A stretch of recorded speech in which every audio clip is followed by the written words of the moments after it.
page. All right, There you go, Captain. there we go. Oh, you got it. Good. Oh, good. And I don't have any more trips to Houston until maybe July. 1154. Thick book today.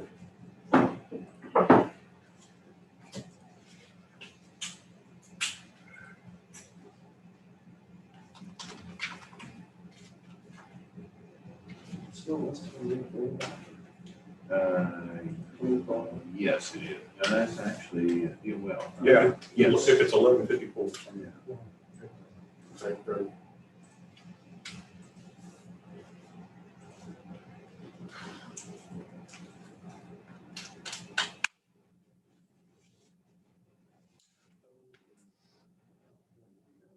Yeah, the case ID order rather than by time. I heard what you said, but Yeah, But it wasn't- I saw it going this year and after the other, so. It was- Luckily, I was in front of you, not to the side. We got hit by it. Exactly. Morning, Bill.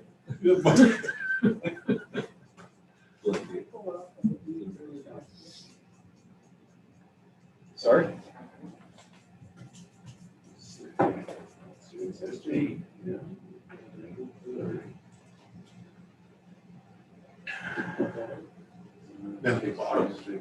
Okay. This is a call to order of the Appraisal Review Board for Aransas County. It's Tuesday, June the 15th at 8:30. Do we have a quorum? Yes, Mr. Chairman, we do. Everybody present. Great. We're open for hearing protests.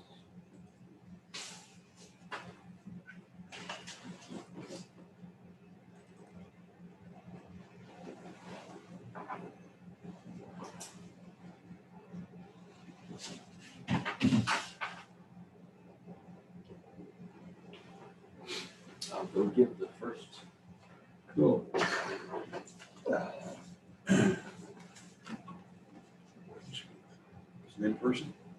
Yeah.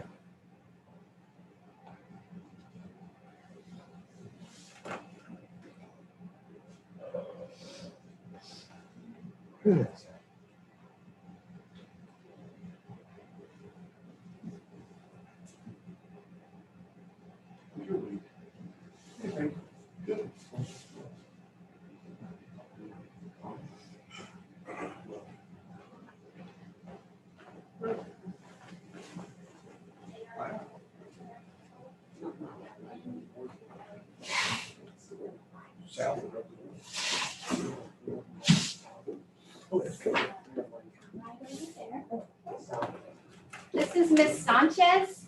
It says Smith Chavez on your listing there, but Miss Sanchez got married recently.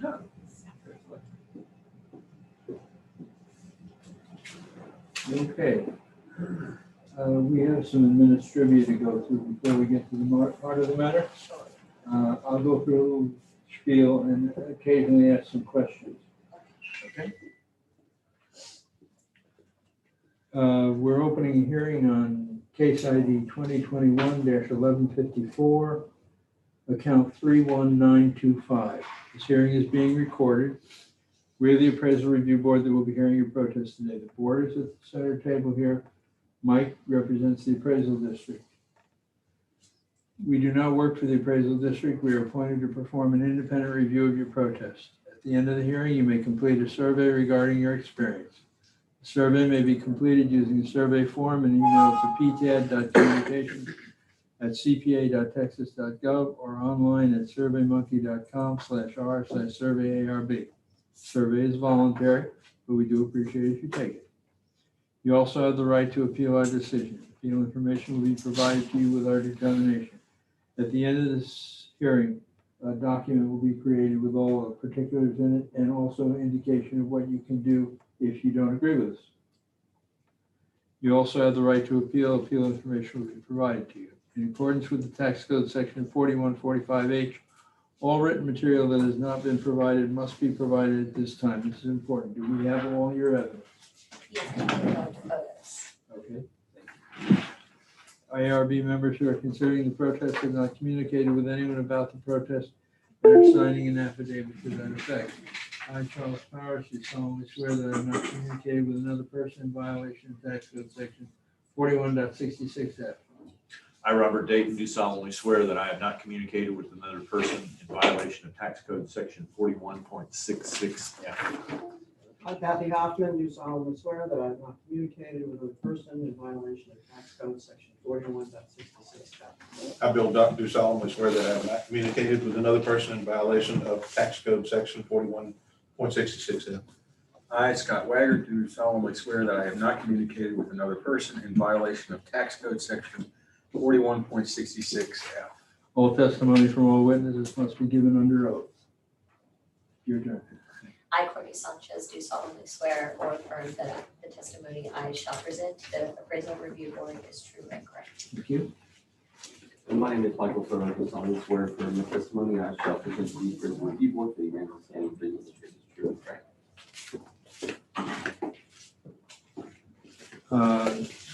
You hold an appraiser's license. The sheet of paper to your left has the hearing procedures on it. This is how we'll conduct the hearing. You have a choice, whether you go first or whether Mike goes first for the district. Okay, Which one will you choose? I'll let Mike go first. Let Mike go first, okay? Mike? Sure. Is this already, are you pulling that up? Yeah. So this account is 31,925. We currently have a valuation of 302,450 on the subject. You can see from the card, it's a 4FB, classes 1 to 5, I'm sorry, 1 to 7, 1 being a poor home, 7 being an excellent home. A 4 is right in the middle. So we have a 4FB plus, we have a hardy plank, which is FB. You see that it's a 1996. There is no effective age change. So it's kind of an original built home. You do have a small addition there. Looks like an MAA that was added at some point, probably not by the property owner, probably by a previous owner. 302 is what we have on the subject. Moving on, you can see the pictometry imagery. This is the blue outline, the white roof right there. That's where the subject is, right there on north 1036 North Austin. So the only thing under protest is market value. So market value is what we're going to go over here. The comp sales that we have are all, if you'll look at that neighborhood at the top, it says Old Rock. Old Rock is the Old Rockport area. All of these sales come from that area. You can see that the subject is 2,142 living area square feet. The very first comp sold for 250, and the biggest difference right there is only 918 square feet. So there's a big adjustment there. You can see on the land, there's a smaller adjustment. You know, it's the subject has 9856 square feet of land. But the biggest thing about comp number 1, it's much smaller than the subject. It's only 918 square feet. You can see that when you look at all of those adjustments for the porches, garages, main areas, anything that the subject has that the comp doesn't have, those are appropriately adjusted, or vice versa. You know, something that the comp has, it's adjusted in there. That renders a value of 307 and change. Comp number 2 is also in Magnolia. It's also in the Old Rockport area. Sold for $231,570. That is a 4FB as well. So all of these are 4FBs. It's a little bit bigger than comp number 1, but it's only 1,300 square feet as opposed to 2,142 like the subject. That one renders a value of 288 and change whenever you look at all the adjustments. Moving on to comp number 3. This happens to be on the same street. This is a 5SS, so it's a standard siding home. It's a wood frame home. You can see it's like a single pitch, or I'm not a single pitch. It's an A-frame home. for the comp. It's 1,368 square feet. The subject is 2142. There's also a difference in the land value that you can see there. The comp number 3 only has 6,400 square feet of land, where the subject has like 9,856. So when you look at that sale of 299 and all of the adjustments, it works out to 314 and change. If you look at the median value of all those 3 sales, 307,430 supports the valuation that we have at 302,450. Equity is not under protest, so we'll move to the sales ratio report. And the very first page there, you can see Old Rock is the search by region code neighborhood at the top left-hand corner there. And you can see that there's 11 pages of sales here.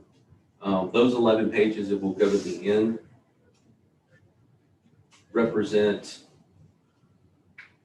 what is that number? 36 sales. So there's 36 sales that have happened in this Old Rockport area. I pulled what we believe is the 3 most comparable, we picked 3 comparables to do a comparison for. But you can see that the weighted mean analysis shows 99.69%. So as an overall accuracy model, we're at 99% of sales. So we're not only are the sales affected by their own market value, but they're affecting the whole neighborhood. That's very evident if you go back to the card, Ray. If you go back to the card, that's very evident on the card. You see the Old Rock, it says neighborhood Old Rock right in the middle, and it says 140% right in the middle. Okay, so there's a neighborhood adjustment. Yeah, because of the sales. Okay. All right, Courtney, you have 2 minutes for cross-examination and then 5 minutes for your presentation. So I'll give you 7 minutes on the timer. So I don't talk about the inside part yet or anything like that. Whatever you want to. Well, yeah, Tell us. no, I mean, I agree. Our neighborhood is, I guess it's pretty hot right now, but we have no intention of selling. But if we did, our house is actually 1 bedroom. And so if we couldn't actually even put it on the market, we would have to bring it down to the studs. So you build bedrooms. So it's not, I guess that's my biggest thing is we have no intention of selling. And so we're staying in the house. And there's still a lot of things that we have to do since Harvey, the porch being one of them, but that was part rot and part Harvey, and then the inside is not complete. We haven't finished the remodel. Since then, though, the wood floors downstairs were needed to be refinished due to water damage, and we haven't matched upstairs yet, and to fix that either. And cabinets and countertops are crooked. And that's all I have. So you've been remodeling the house in the last. Yeah, year or so. we tried to, and then once we figured out that we really couldn't sell it, or, I mean, we're staying in it because Okay. there's no resale value in it for us. Anything else? So, Okay, you'll have more time to speak later. Okay, Mike, then you have 2 minutes for cross-examination and 2 minutes for district rebuttal. Right, I'm just gonna go here and look at the photos here.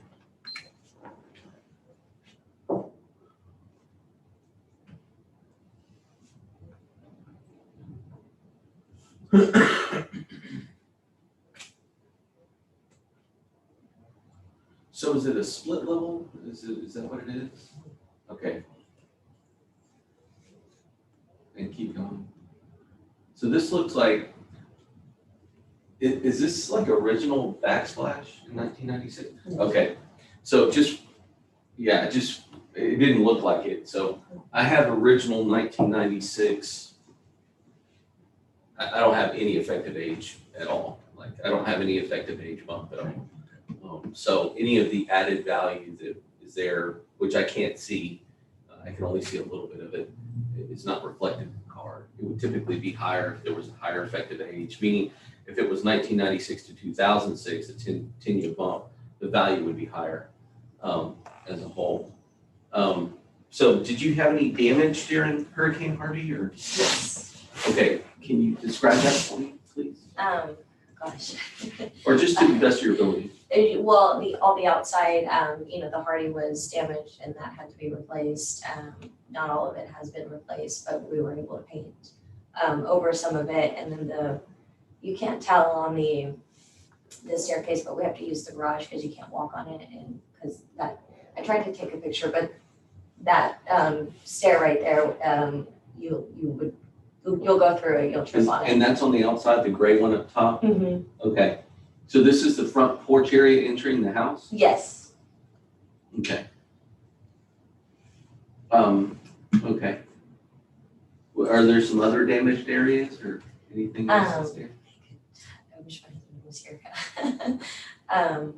There was, the floors were damaged. Like I said, we haven't done those completely yet on the upstairs.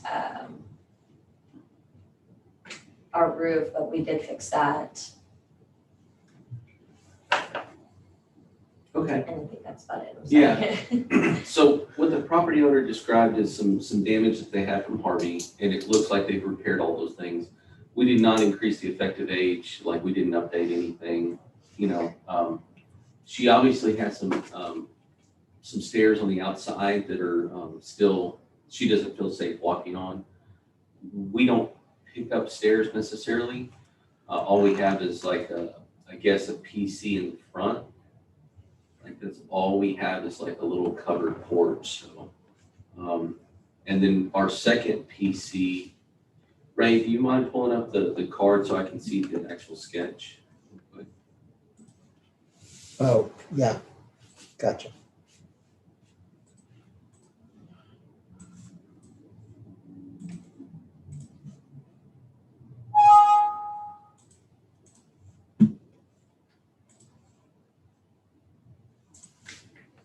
So over here is what I have. I have two little PC areas, and this is like this little covered area right here. This is the area that I would have right here, this little PC. So it's like a little covered area where the steps go up. It's the smaller of the two, so I only have $570 associated with that little stair area that she described, or that goes up into the house. What's the other little square? It's up on the top there. That's just upstairs, or is that, what is that? No, this is upstairs here. This is the MAA. This is This C. is, yeah, That's concrete and, is it 2C? no, it's greenhouse. Greenhouse, so it's concrete. Concrete and greenhouse in the backyard, I think. It's not concrete though, it's just brick. And where you put bricks in the ground. I don't know if that's the same thing or. Yeah, So it's not grass. And the greenhouse is still there. Okay. So Courtney, you have 2 minutes if you want to ask Mike any questions or anything about the property card. The bubble, and then we'll go to closing. No, I don't think so. I mean, I understand the process. It's just, it being a one bedroom is kind of tricky.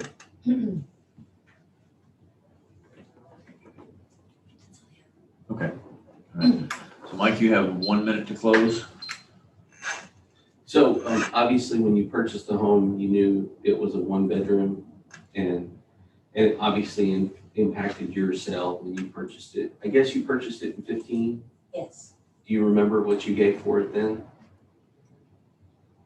no, That's okay. Yeah, it being a 1-bedroom, unless they finished out another room. So is the main space on the bottom floor and the bedrooms on the MA, like the upstairs small area? no, the upstairs is just a loft. So it's just upstairs and then open walls and everything. Oh, So it leads it's More just of an all open open. concept, kind of lofty area. Mhm. But if you had guests, they could stay up there, or you no, not really? Okay. Is it mostly storage? Yeah. Is it air conditioned? Okay, Courtney, you have 1 minute. Any last final thoughts or? No, I don't think so. Okay. All right.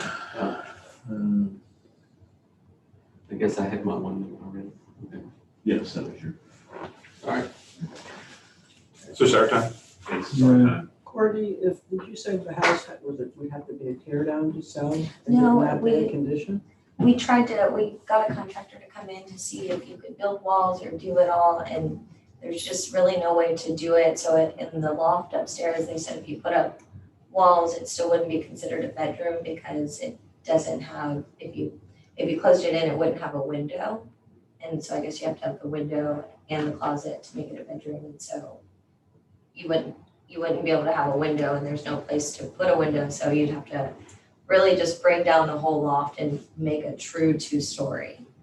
What if somebody wanted a 1-bedroom house, is it in good enough condition to sell as a 1-bedroom home? As a 1-bedroom, As a yes. 1-bedroom.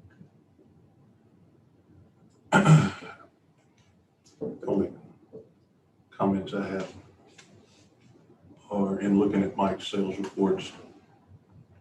Out of 36 sales, I didn't look at the days, but out of 36 sales, only 6 are over $300,000 sold sales price. Okay. Those are well over $300,000, and they're all along Linden Street. I would assume they're mostly 2 or 3 bedroom. What is there like we have older houses, yeah, like historical houses, because it's part of the historical district. But there's nothing over $300,000 in here. Mike, you want to say something? The only thing the most obvious thing that I want to point out is that don't get all bedazzled about the sales prices. The first comp is a $250,000 sale for a 918 square foot. There probably might be a 1-bedroom as well. So don't get all flustered. I mean, that is your absolute base. Subject is 2142. It's such a large amount of area for a 1-bedroom. Yeah. It's just Well, really storage strange. upstairs. Yeah. It's just a bonus room that serves a purpose. Really strange. But don't get all bedazzled. 918 square feet, 250. Have you done anything to the house since last year? Since last year. No, nothing. Not seeing any I'm not sure. reason here. I'm a little concerned about how you get all that square footage in a 1-bedroom house. Well, That's- yeah, I mean, I look at 1,092, not 21. Because the other stuff, 570 is that upstairs area, and 1,000 is the garage. So, and Why is the garage counted as square footage? Shouldn't be. attached garage, it's part of the sum. Oh, I'm sorry, maybe I No, I don't miscalculated. think I'm that's sorry. six, but that's not being counted. It's- Okay. Yeah, I'm not seeing Um, anything. Okay. As is. Yeah, I'm just Okay. looking at the numbers. Yeah. So I moved in on case ID 2021-1154, account number 31925, when considering incorrect appraised market value, that we leave the 2021 appraisal at $302,450. Second. In favor? Aye. No, I disagree. Okay, let the record show there are 4 ayes and 1 nay. And case is closed. Thank you, Gordon. Thank you for coming in. You can, Thank you so much. you can pull up case 360.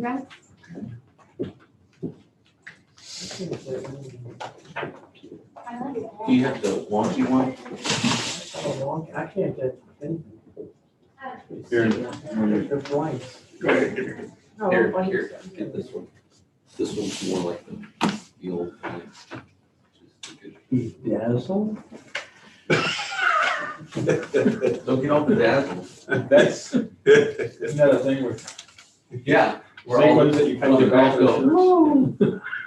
Yeah, I think it's 21. Don't get all- That was her number, Did we say 361 or 360? 360? Oh. That explains a Okay, lot. I have a pretty dazzle in here. check these out. Let's see here. You want this back? Yes, thank you. Just laughing person. Val, is this in person or is this, No, this was supposed to be a phone hearing. We did not, that's your refreshment. What happened? It wasn't in the right order. It was supposed to be a phone hearing. They did not call in, but there is an affidavit on file. oh, okay. I'll take that. I like it was in America. That's kind of Yeah. handy. This is an affidavit hearing, Val? It will be an affidavit hearing. It was originally supposed to be a phone hearing. Okay.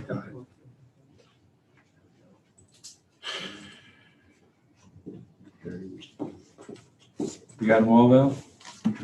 Almost. And then that is the last one for the 8:30 docket, that Case, what's the case number? 360. Oh, okay. Okay. Everybody ready? It's on reading this Oh, let me bring you the, written affidavit. yes, because, or wait, isn't it in there? I think, I'm gonna check. I know there was one on the 10 o'clock docket. 360, right? Right.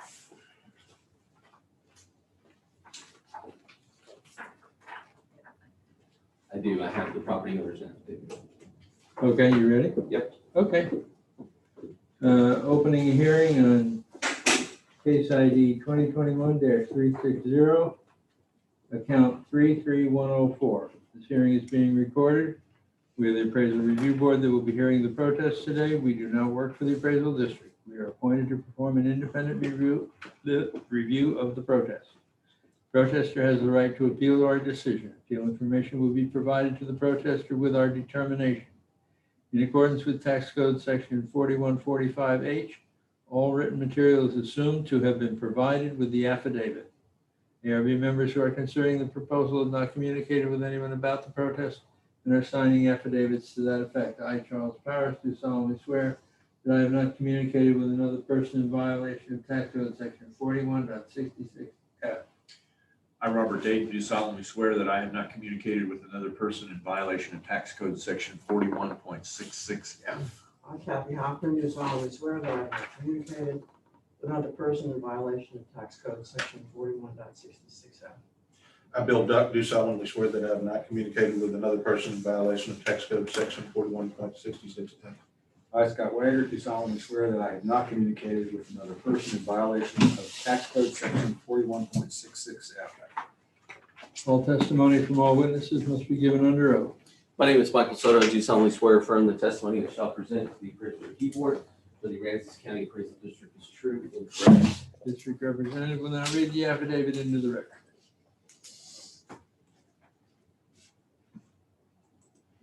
Okay. Property owner's affidavit of evidence reads as such: Joe and Herminia Lopez, and it gives their address here. The two things under protest are incorrect appraised market value and values unequal compared with other properties. It was an online protest, and those two things under protest match what's on the property owner's affidavit of evidence. There's the other thing that they have is property description is incorrect. So they added one thing to this affidavit, but understand that the protest form only has the first two. So that's the ruling is on the first two. The pandemic has set our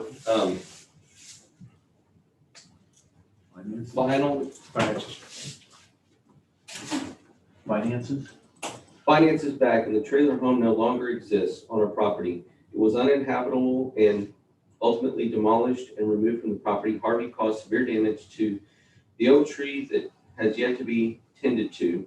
Again, finances have been consistently Reduced. have been reduced consistently due to unemployment and the status of the head of the household, thanks to your consideration, for your consideration. And this is for account number 33104. The second one says, I intend to appear by telephone conference for the hearing, and this affidavit and the evidence submitted with it may be used for the hearing, but I do not appear in person in the county of Travis, Joe Lopez, and signed before Barbara Whedon, notary. The next thing that you have is a photo of the tree and or photos of trees. And you can see that they're partially cut down there. There's some ladders. That is an outstanding photo. Yeah, It is. really It is super clear. Yeah. Yep. That's what you have there. Second thing that you have is, I guess, a breakdown of the mobile home. You see how you have to turn one upside down, but it's the mobile home and they're breaking it apart, it looks like. And then they tore it down all the way to its frame, metal frame. And so the mobile home is gone. And those are the photos included. Flip that one over, Ray. Yeah. Please. That's when it's just about gone. Right. All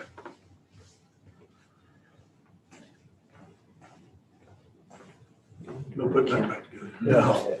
And Oh, you wanna like check previous the, year, like just go in the previous year, Probably Gotcha. sells that trailer. just like the one before. Yeah. Celebrating scrap. Let me go back a little bit further just in case. Okay, so maybe let's, there's another account. yeah, let's look for that. So the subject property owner is not here to cross-examine, but one of the things I want to make sure, sometimes mobile homes are carried in two different accounts. And I want to make sure that we do not have the mobile home on the record. Are these pictures dated in any way? Um, We know. I'll check. Let me see if, They're not on the affidavit of evidence. They are not dated on the affidavit of evidence, to my knowledge.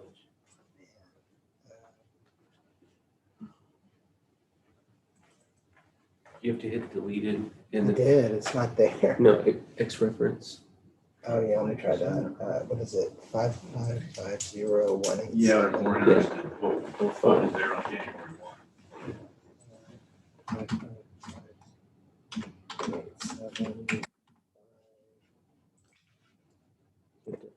Check the, Oh, did I mess that up? right there. That, Check that. yeah, that.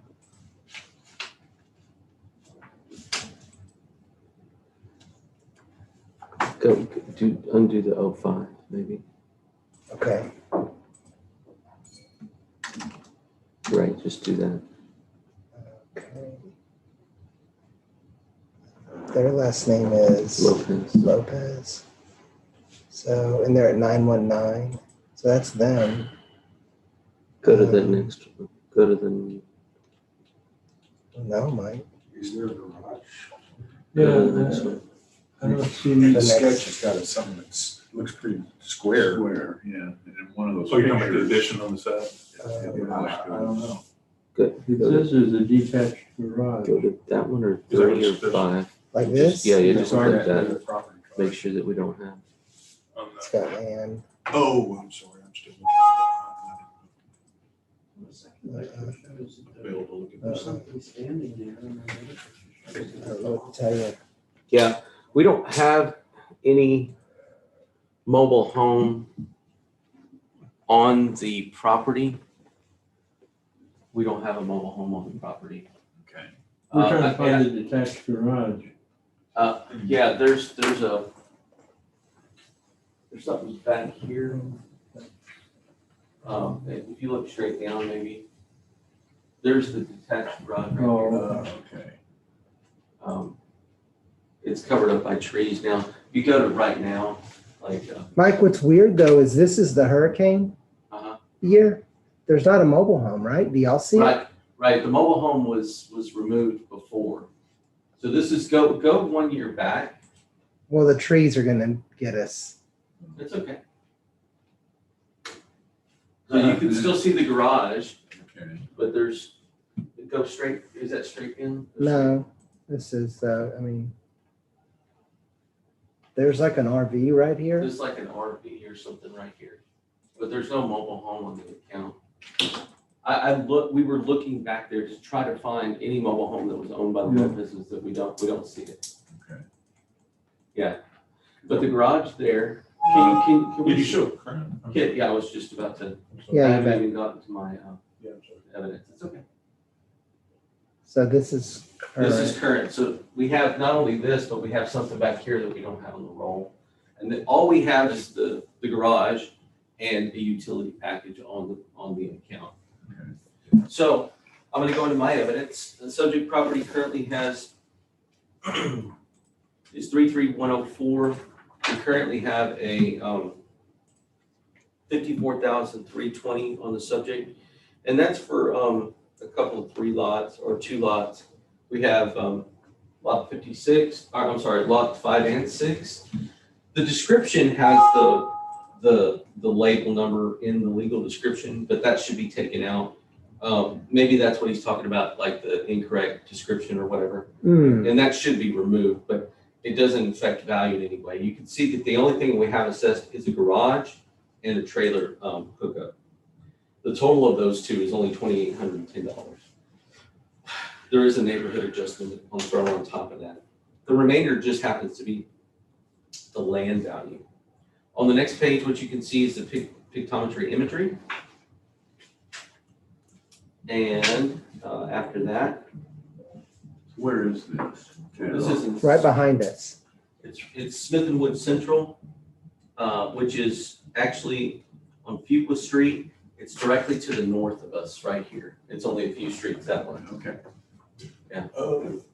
Yeah, so Old Rockport. yeah, stay on the pictometry. So this is Cedar, Fern. So right here, this is Racine. This is Fuqua. I think, the Burn, am I looking south? I think I'm looking south. Sabinal, Cedar. No, Pearl is still over here, somewhere over here. So it's like, where is it in relation to here? It's like 6 blocks that way and 3 blocks that way. Okay. Is that sort of about where there's like a city annex building of some sort? It's like at the corner of Burn and one No. of the streets. Maybe. Sort of like, I don't know, it's on here somewhere. Maybe, okay. This is the sales, there's 2 things under protest: market value and equity. So it's basically land with the garage and the TP on it. So we typically took land sales to try to compare the biggest part of the value. So this is in Smith and Wood Central. This is Smith and Wood Central, Smith and Wood Central. These are all in this area right back over here. And this one sold for $60,000. It was vacant land. It didn't have any of the garages or the TPs or anything. It was just vacant land. Now, why is that important? Because it's identical in size to the subject. Yeah. It's on the Ann land table rather than Fuqua. We recognize that Ann's just a little bit better than Fuqua. So that's the reason that there's a bigger land value on that particular one.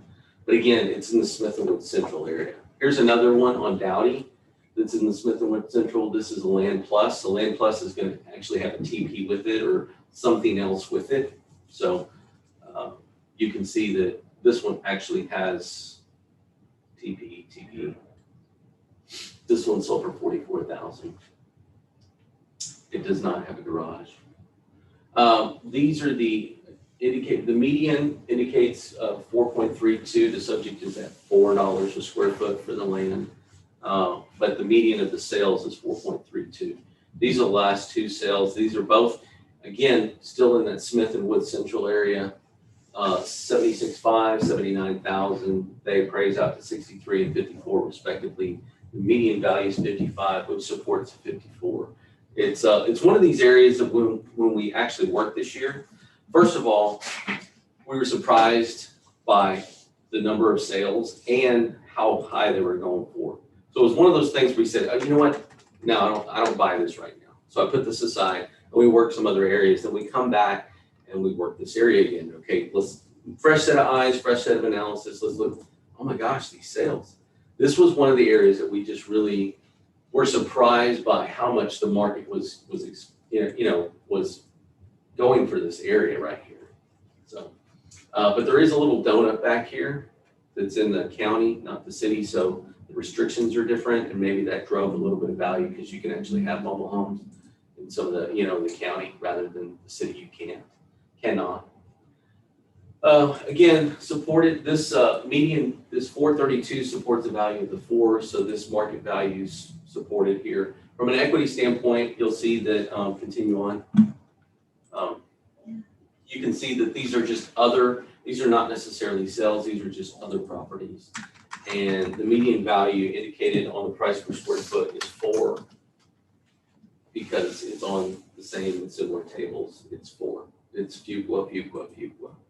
So you have Fuqua, and then what was comp number 2? Come down. Fuqua. These are all Fuqua tables. This one just happens to be bigger. Well, no, this one's the same size. This one happens to be smaller. So it's a higher price per square foot because it's a smaller land element. The market value and the equity are supported by that evidence. Right, do we take into consideration the condition of the property? We have these blank empty lots, and this lot looks like it's in bad condition, all the trees and everything down. No, Is that taken into consideration? No, it's a beautiful lot. It's a beautiful lot that has a space for an RV, multiple RVs, I guess. Has a space for a little thing in the back, has a garage, has a TP. It's beautifully treated, just like everybody else. There's 2 lots. Yeah, there's 2. Yeah, there's 2 lots. That thing in the back, it's not clear whether that's actually on that property or the one back. You may be right. Hard to say. Yeah, zoom out. Yeah. No, just That one stay right is. there. Stay right there. That one is on the property. Yeah, so sometimes you're able to tell by the lines. And so in relation to the streets, and what I mean by that, you see this line right here, this is just an estimate. So you can see that everything might be shifted this way with these lines. But if you look from this distance from here to the road, and then you look at this distance like here, that's a pretty good indicator that it's probably in line. You wouldn't be able to tell until you really zoomed out, but we don't have that. Yeah. Little thing. That's all we got. Don't see anything. For change. Okay. Bill? Okay. So on account 2021-360, account number 33104, when considering Q1 incorrect appraised market value or Q2 appraisal ratio exceeds the median level of appraisal or equity value, I move that we let the 2021 appraised value of $54,320 remain the same. Second. All in favor? Aye. Case closed.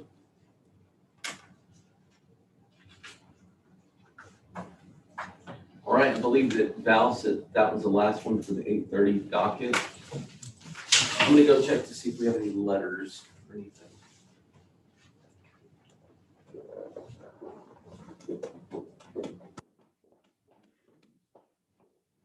Letters? Yes.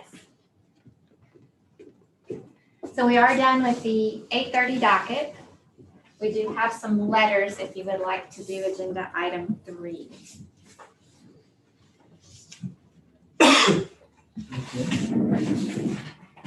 Right, Let's do it. okay.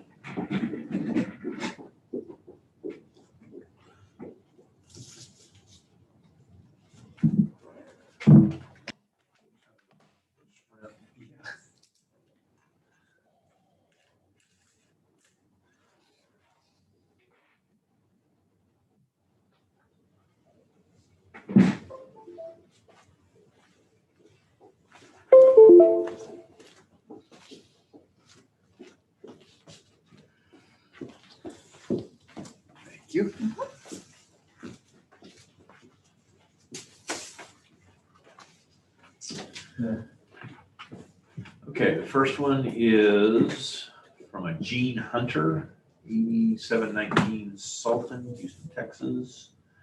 To whom it may concern, regarding property tax for ID number 33074 at 921 North Terry, Rockport, Texas.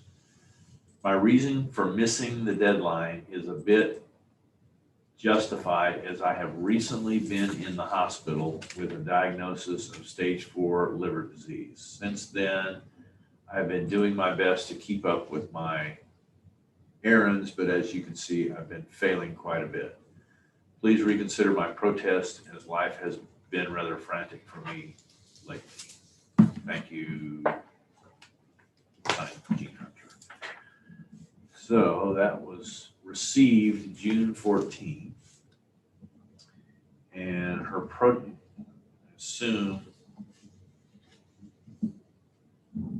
the protest form was actually dated 5/27. Maybe it didn't get in the mail. It got in the mail June 11th and was received here June 14th. What was this date of, do you have a date for? May 27th was. I don't think they've had, no, they haven't He didn't have- scheduled one yet. Haven't scheduled They were just late getting in the protest form. She's protesting incorrect appraised value and equity. Says there has been no improvements to either house or property. Signed, Gene Hunter.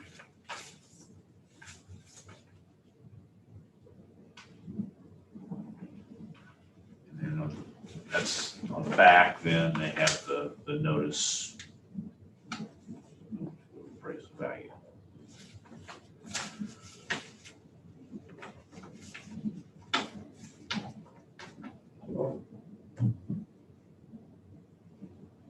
Was it received? Hospital, stage 4 liver disease. I have a soft spot for people with Yeah. Yeah, of course.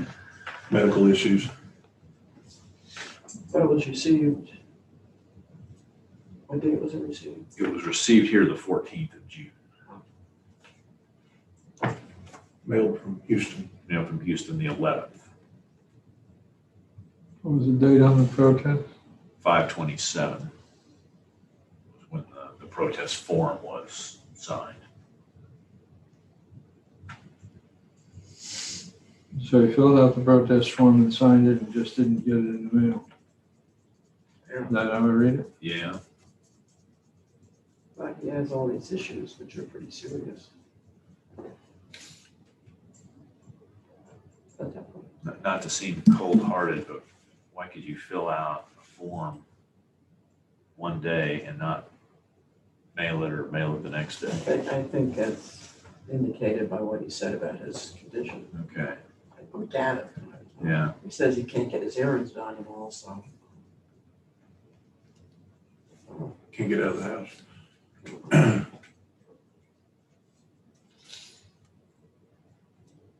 Give me a hurry. I'm kind of torn. I'd say. I say give it to him. Say give Give it me to a him. hurry.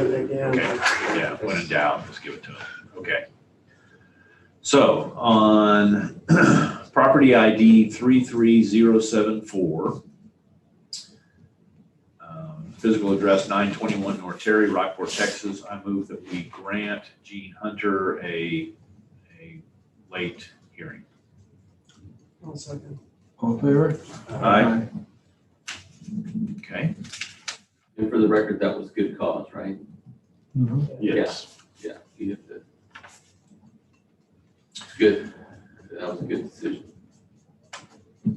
Okay, this letter is dated 6/10/21, and it was received here June 14th, 6/14. And it says, attention appraisal review board. In regards to property ID 24044, this letter is to clarify that my dispute is for the land and not the dwelling. There has been no improvements to the land to justify the appraised value increasing from 20,000 to 20,300 to 34,840. Thank you for consideration, Stephen and Mark. Halvorsen and Connie Ann Halvorsen.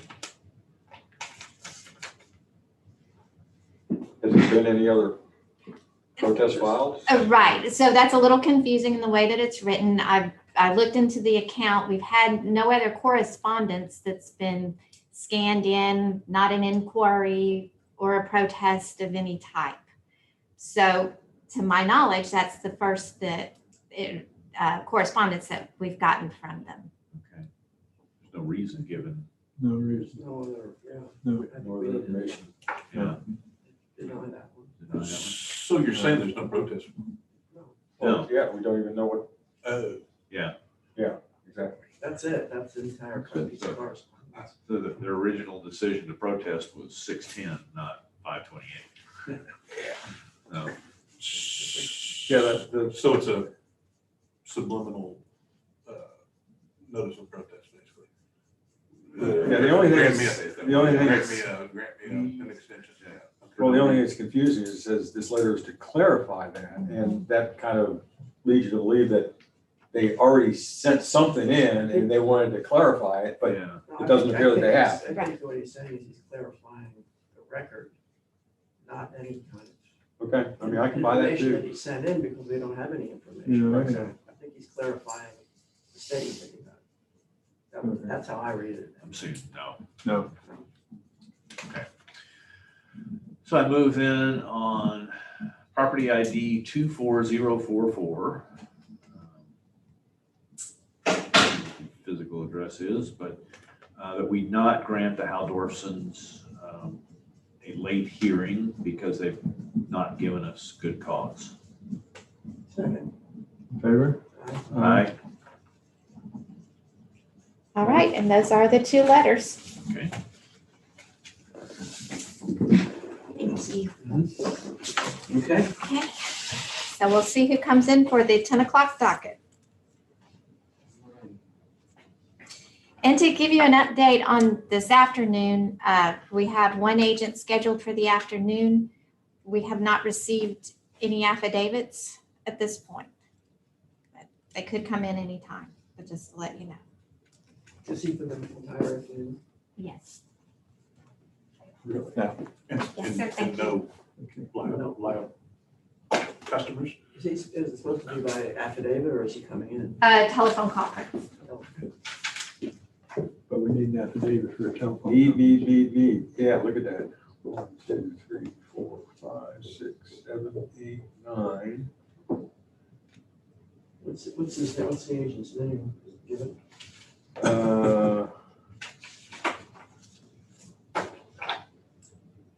We've had agents before, but they're no show. Sounds like a heck of a way to make a living. ARB at texastaxprotest.com. Looks like is that a protest mill?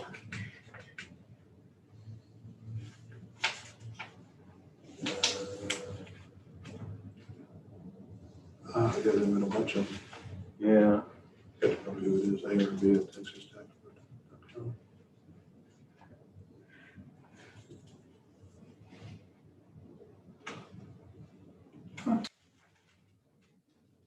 Texas Tax Protest is the agent, I guess, of the company. Nicholas Olenek out of Dallas. Oh, you're good with it. No, I'm looking here, there's at the back of, I just see it's. well, at the back of, and I just picked one of them, the back of the protest form, there's a thing about, Letterhead looking thing. yeah, it looks like a scan of the business card, and it says, for scheduling, please contact my team member, Jared Frost.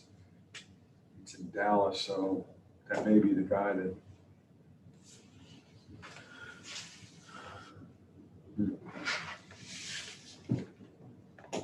How many cases? You got a lot of cases. don't you? Yeah, right. 1, 2,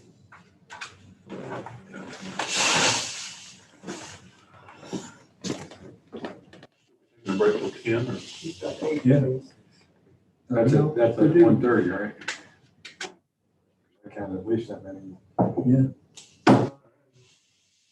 Okay. see if anybody shows up. Well, we have one affidavit, I guess, in place, Yeah, we do that now. 1429. Charlie, I didn't leave you hanging too bad yesterday, did I? No, we were Kathy looking did at too. it for. Well, I assumed you were gonna be. Yeah. Okay. Very good. There were 4. 1, 2, 3, 4. Yeah, he had to leave, but we had so many cancellations and no-shows yesterday. It didn't make any difference. Didn't matter. Didn't matter, yeah. He went to his doctor's appointment and got back and didn't make any difference. It was funny, I got there 20 minutes ahead of time, the waiting room was full, and I thought, oh shit, I'm gonna be here for 2 hours tonight. I checked in, 5 minutes later, they called me in. They do the vitals and everything, the PA shows up, 15 minutes later, I'm out of there, Nice. and everybody was still sitting in the waiting room. Is it this little clinic over here? Yeah, He's Over on Mimosa. Clary. There's like 4 doctors though, that all they share rotate, yeah, this that is rotate in Naismith. and out. This is Naismith. Because Cindy's, Naismith comes in, Yeah. and then Cindy's So cardiologist comes in. I skulked out through the waiting room. Sorry, Do you feel all the glare? Yeah, right. How do you do that? y'all should pay more. Barbara brought pigs in a blanket this morning. She said to share it with everybody. They're right there in the kitchen, so please feel free to help yourself. Tell her thank you. Okay. And then I've got some stuff for you to sign.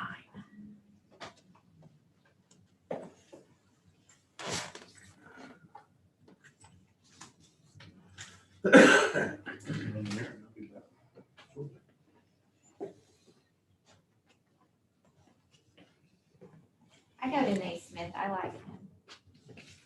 Yeah. Okay, and the 2 letters that we just did.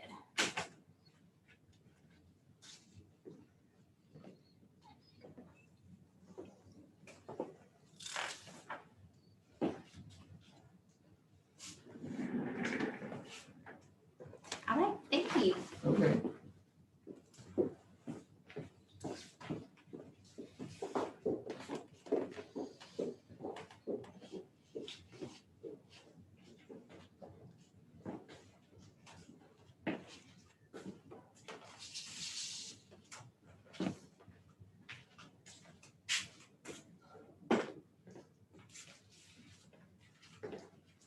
Are you going to JJ's this noon? Oh, that's right, yes. This is JJ's? It is Tuesday. It is Tuesday. Okay. Yeah. Yep, JJ's at 11:30 here. Okay. We can get there. What are we gonna do? Oh, we have a lunch. Oh. Thing. Boys. Where you go? We rotate around between JJ's. Where'd they go last time? Went to our family kitchen Our family kitchen. last week. I've never been there, like good. It's good. Kind of like home cooking. Mm-hmm. Yeah. They just do lunch or they go for dinner? Just breakfast and lunch.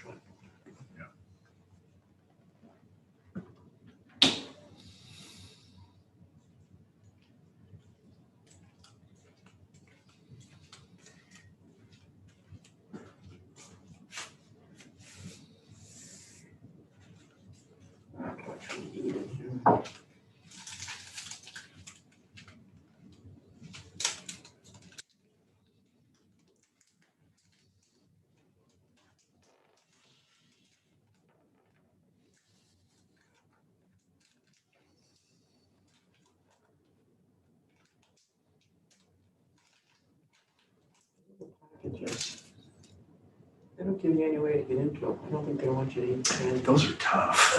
You can't get the damn thing open. There's Need money. scissors here. I got a knife. You got scissors?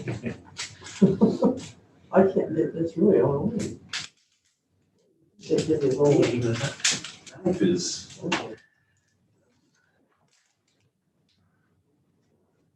I'll stone along the floor.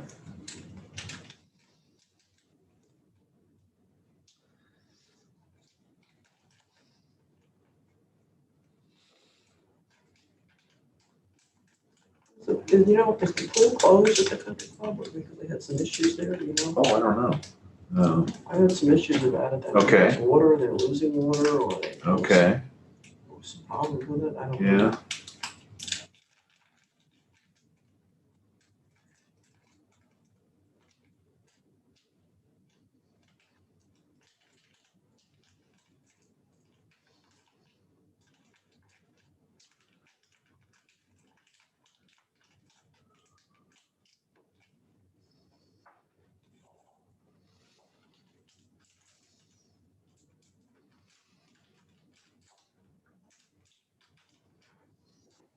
Fed speaks today. Oh, that'll be interesting to see what they have to say. You watch the game tonight, John? Oh, yeah. Did you watch last night's Vegas game? I don't watch the other games. Oh, I have company, my nephew's here, and this is back with his fiance, so no, they're out. because I went to bed before it was over. Oh, I don't I know. don't know. Who are they playing, Vegas and who's the other team? Maple Leafs, Toronto Maple Leafs. Canadian? Yeah. We're waiting to see at the end of the Stanley Cup, they'll have the draft, and we don't know where it's going. Mm-hmm. Best offer. What did his wife have? She said she had girl. a girl? Another girl. Yeah, they want 4 kids, they're just whacking them out. 4 kids. Yeah, only can afford it. So, I had one, that was enough. but he's a free agent at the end of this year. So, because he's such a top player, go to something. Yeah. That's awesome. Yeah. Apparently Los Angeles was very interested. That's one of the- Oh, I don't know, yeah, it's a decision of whether best offer and location, Dallas would be wonderful. July. His decision, so. yeah, right.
That is Castaño, just about belt high. He's got the pants on in his skinnies.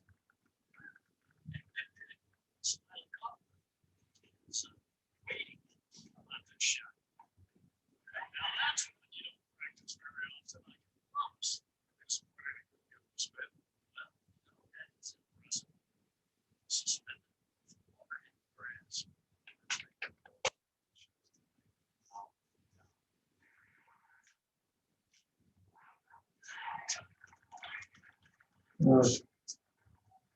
So Vegas won it.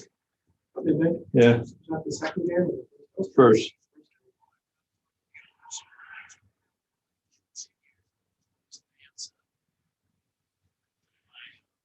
Wow. Yeah, they got a sparkle up tonight. I think they're playing in, New York. Really? Well, they play every other day. Yeah. I don't know if it's 2-2 or 21.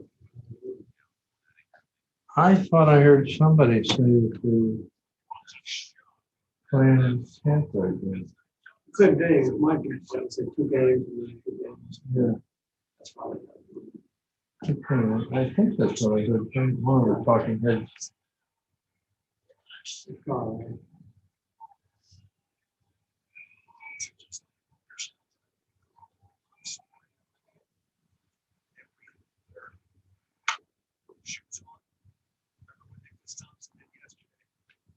Did you see the thing about that soccer player that got hit with a ball? Yeah. Had the cesspit and stuff. Yeah. I didn't read a lot of in-depth stuff. But they said it was, they had to actually, Square in the dribble chest with away. the ball, and they had a race, they had a defense. he was, Where was this? Soccer player. Nelson. Yeah, What happened? got hit in the ball. And stopped his heart. You okay? Well, he's in the hospital. He's Why? alive.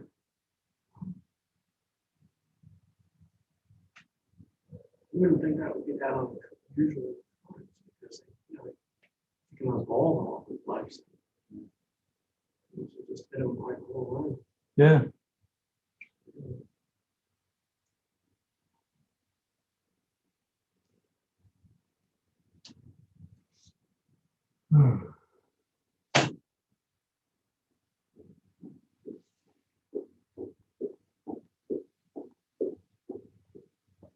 We've had a sign in for the 10 o'clock for a phone hearing.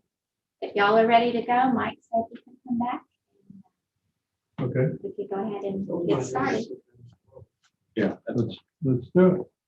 Okay, wait for Mr. Duck. The What's that? case is going to be number 1527. Last name, We have a quorum. oh, okay. Last name is Waltonate.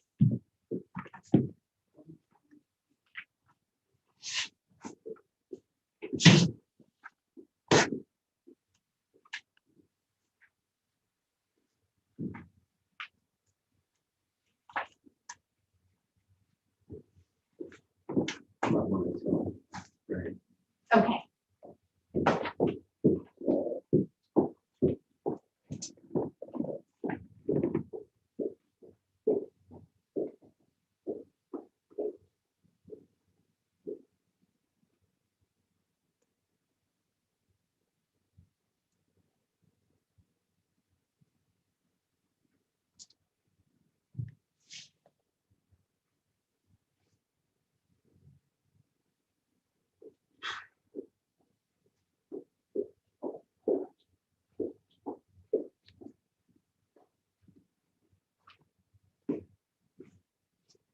Okay.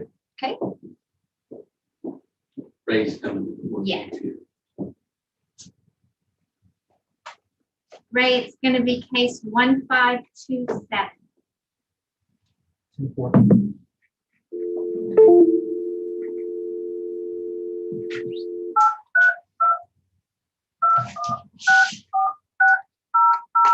Cheryl Walton.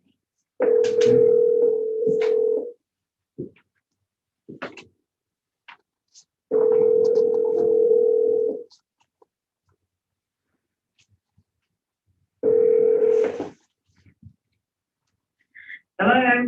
Ms. Waltham, Yes, this is Charlie Powers at the Appraisal Review Board. How are you today?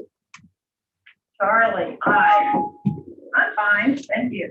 Okay, well, we have a little administrative to do here before we get started with the meat of the matter. So just follow along with me and I'll ask you some questions toward the end. Okay. We're opening a hearing on case ID 2021-1527, account 8819193. This hearing is being recorded. We're the Appraisal Review Board that will hear your protest today. We do not work for the appraisal district. We are appointed to perform an independent review of your protest. The Comptroller's Office provides an electronic survey for you to offer feedback about your experience today. It may be accessed at the Appraisal District Office or online at surveymonkey.com/r/survey.arb. Survey ARB. The survey is voluntary. You also have the right to appeal our decision. Appeal information will be provided to you with our determination. At the end of this hearing, a document will be created that contains the specifics and also instructions on what you can do if you don't agree with us. In accordance with Tax Code Section 4145H, all written material that has not been provided must be provided at this time. I'm assuming that we have all of your evidence. Is that correct? Yes, that's correct. Very good. Thank you, ma'am. ARB members who are considering the protest have not communicated with anyone about the protest and are signing affidavits to that effect. I, Charles Powers, do solemnly swear that I have not communicated with another person in violation of Tax Code Section 41.66F. I, Robert Dayton, do solemnly swear that I have not communicated with another person in violation of Tax Code Section 41.66F. I, Kathy Hoffman, solemnly swear that I have not communicated with a person in violation of Tax Code Section 41.66. I, Scott Wagner, do solemnly swear that I have not communicated with another person in violation of Tax Code Section 41.66F. All testimony from all witnesses must be given under oath. I'm assuming, ma'am, that you are under oath for the duration of this hearing as a result of you signing the affidavit. Do you understand? Yes, Thank you. Do you hold the license or, oh, I'm sorry. Mike, My name is Mike Fuller, the solemnly swear to affirm with testimony and representation the prison report that the prison is true and correct. thank you. Ma'am, do you hold an appraiser's license in the state of Texas? no, of course not. Hey, the governor made me ask that. Oh, mercy. Do you have the handy the hearing procedure time chart? Well, I don't think so. Okay, well, we'll walk you through it. It outlines the times for presentation, rebuttal, and question and answer. Is that Exhibit A? Exhibit A. Not sure. It has 4 columns. It has times for the hearing. Yes, Okay, good. but I never saw my hearing on that. The property ID, I never saw my hearing number. Oh, no, that's something different. We'll walk you through it. It's just the times that we follow when we're going through the hearing. Okay. And you know what? I didn't get all of your names. Charlie, Yes. Charlie last Powers. name? Powers. Okay. And Kathy Hoffman. Hoffman. Robert Dayton. Rob, I heard that. Scott Wagner. Yeah, WAGERT. And the district representative is Mike Soto, SOTO. Okay, You can also, got it. you can also get that off the Aransas County website or the appraisal district website under ARB. Okay. Okay, now, ma'am, the first thing we do is you get to choose who goes first, whether you go first or Mike goes first, the appraisal district. Well, then I think I should go first. Okay, Okay. You you have have 5 minutes. And I just outlined it all on the affidavit, but we did refinance this property and got an independent appraisal that was hired by the bank. And it came in at $410,000. Your valuation, of course, is much, much higher.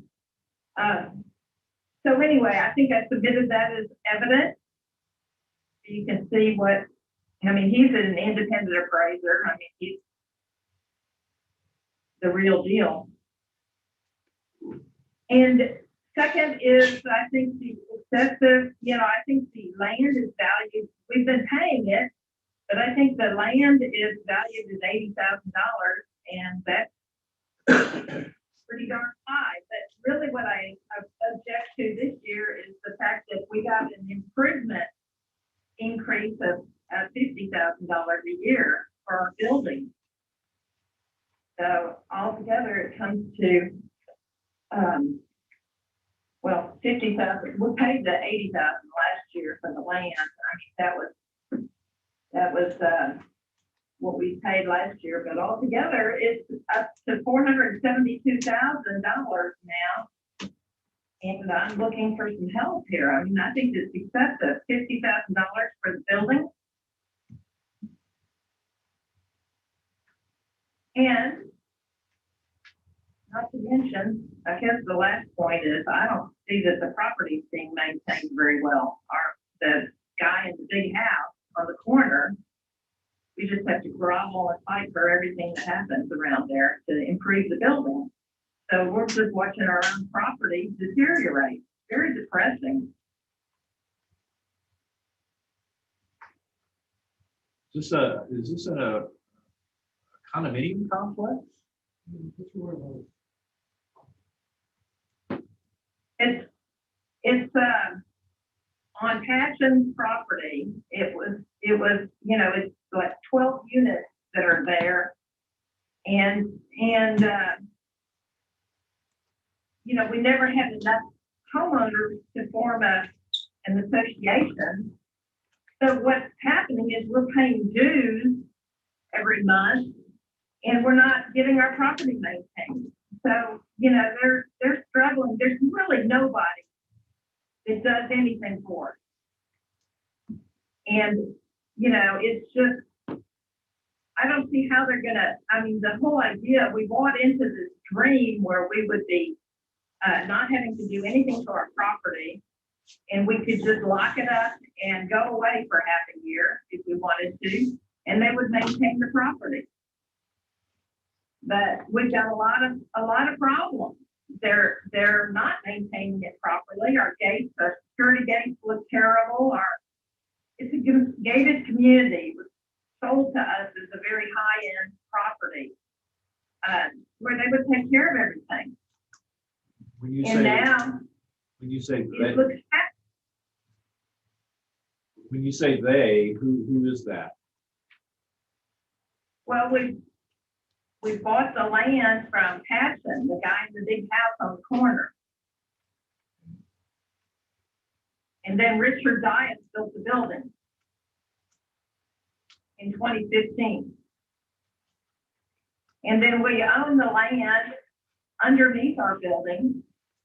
And they're like two on the same, they're really like, it's like a duplex. Okay. Because we have a neighbor on the other side of us. We have a common wall. And it doesn't sound like you guys are familiar with the property. Well, we're looking at it here on the screen. And that's, yes, we see it. Well, the tax man has really gotten next to us this year. I mean, every one of us has gotten a huge increase. And so they're very optimistic that we're going to be able to sell it for a lot of money, but I don't see it happening.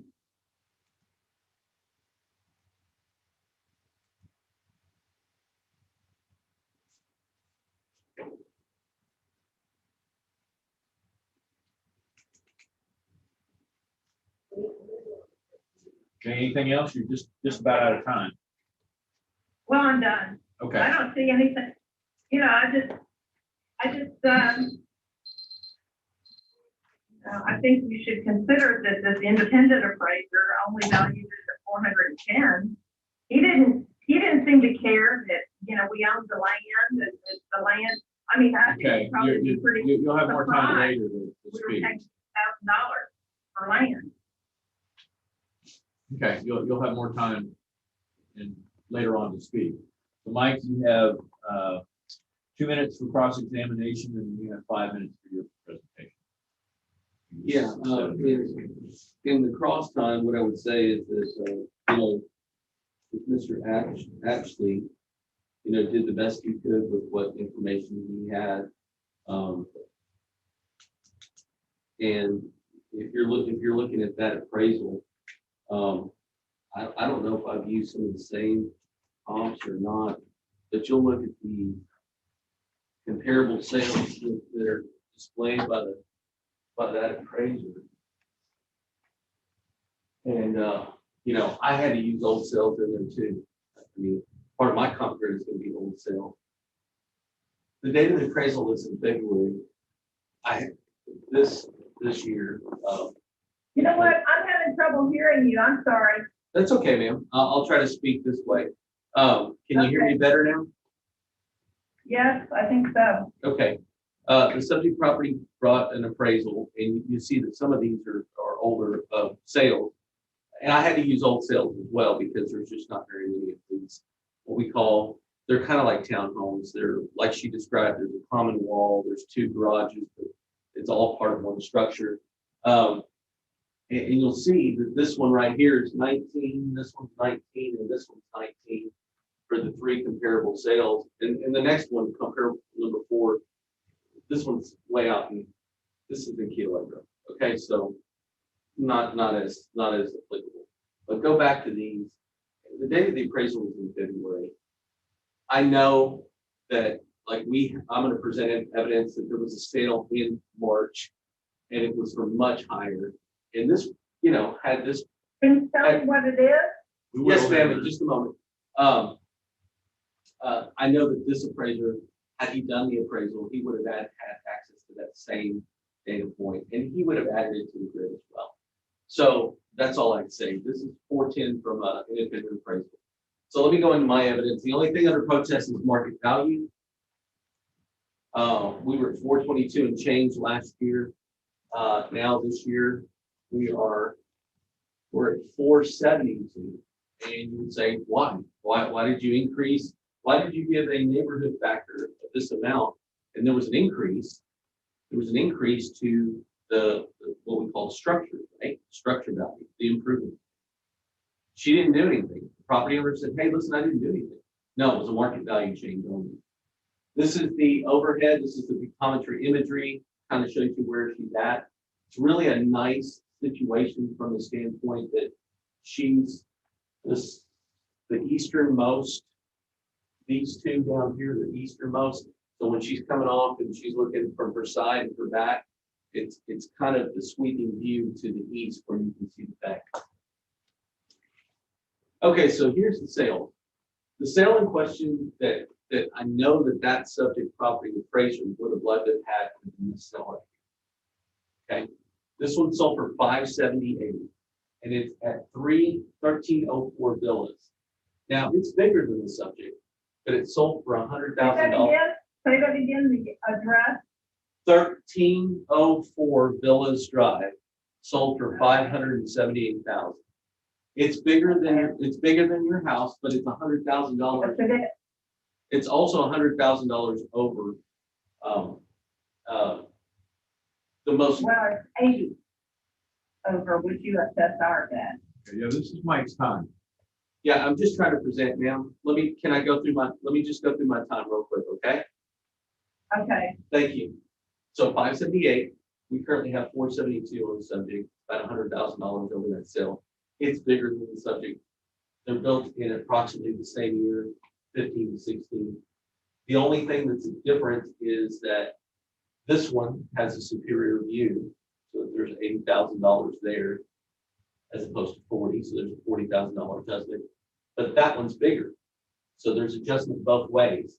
That one kicks out a value of 573 because you're taking away from the land and you're given something for the structure value being higher.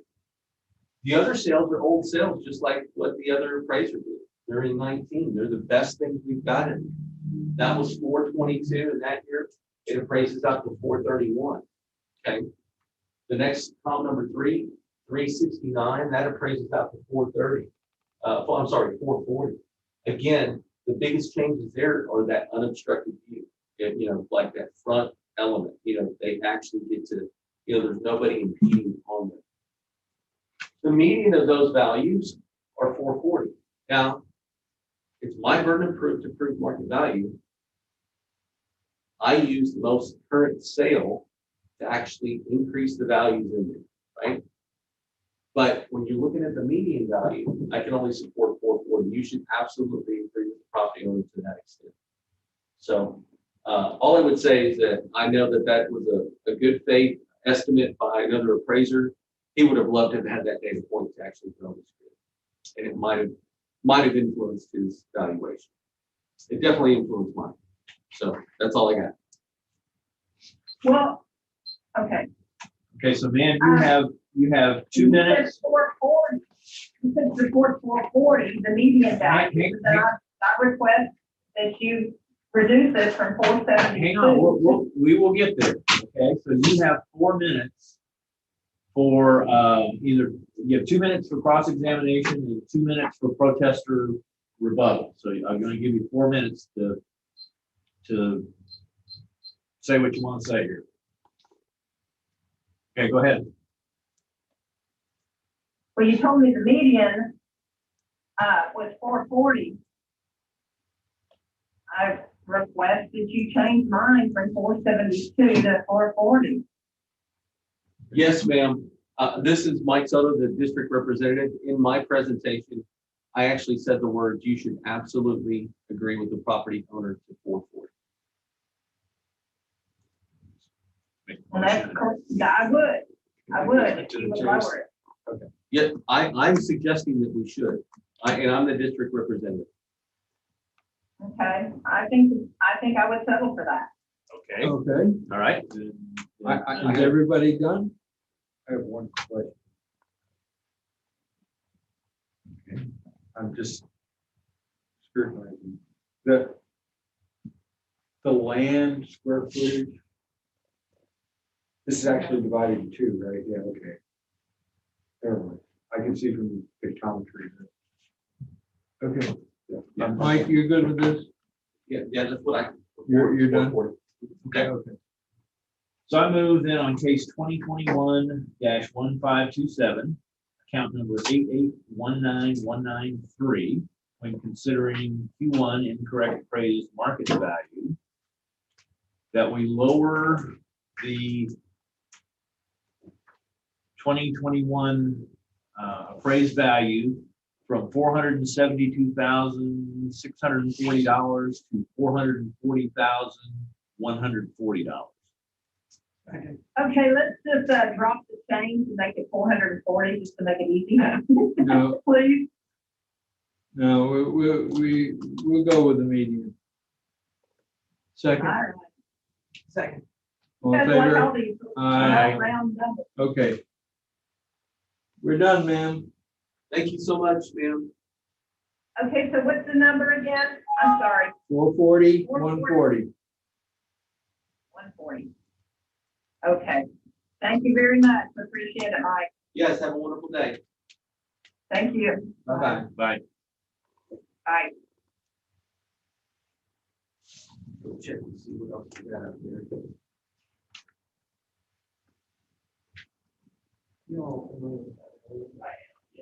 When she's from.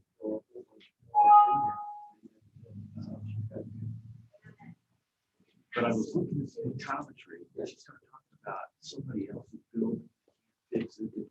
Okay, that's not big enough. Okay, so my understanding, not work, if it's general.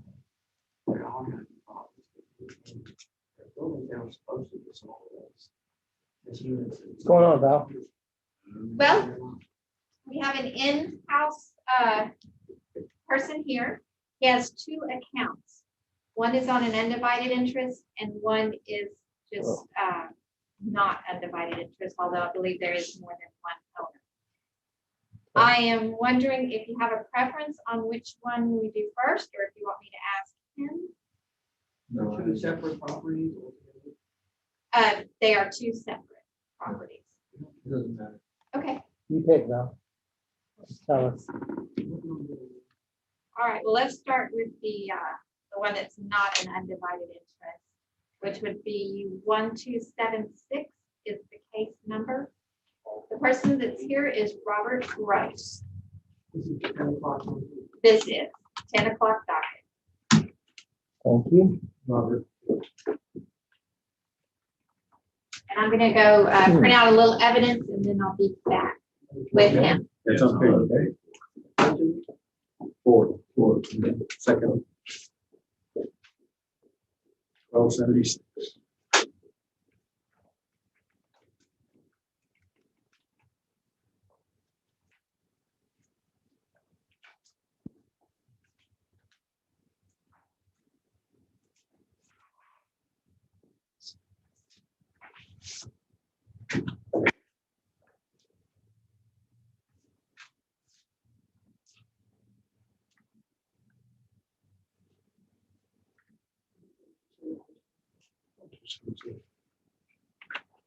Oh, the other. It's 1276.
No.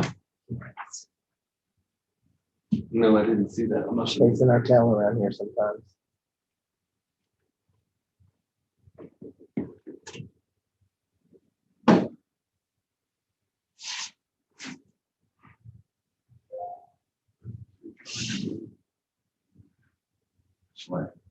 Yeah.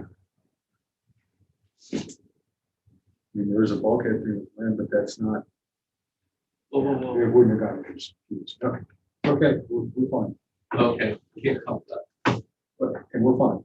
Okay.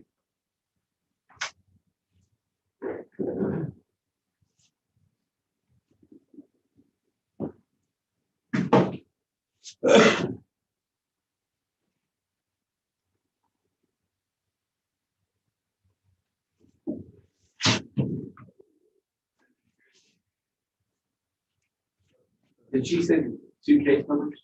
Well, 1276 is the first one. She didn't say it's. 1276 and then there's the 160. 3.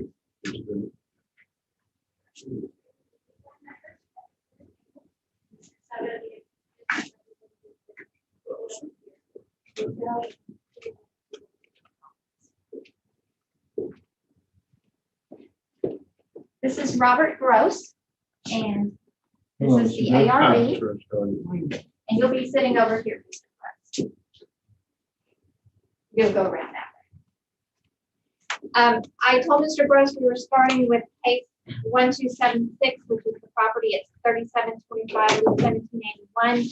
He requested that we start with the other property if you are in agreement. Did you have 160? Yes, Say that again, Val. that, We're gonna do a different case. well, I don't know, the ARV will be Okay, fine. that's fine. Okay, What do you want to do? so Ray, it's case 160. I'm okay with it too. Okay. With that. Here's Gross, I'm on, so I'm the district representative.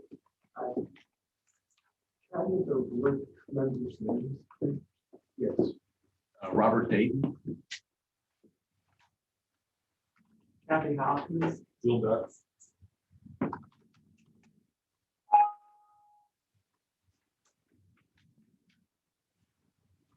Kathy Hopkins, HOFF, and then Bill Duck. Scott Wagner.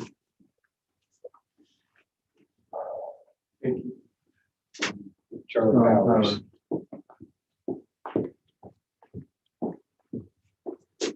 Okay. Do we have evidence scanned in? Yes. Yeah. Yes, Mr. Gross brought in some evidence. Maybe press the refresh.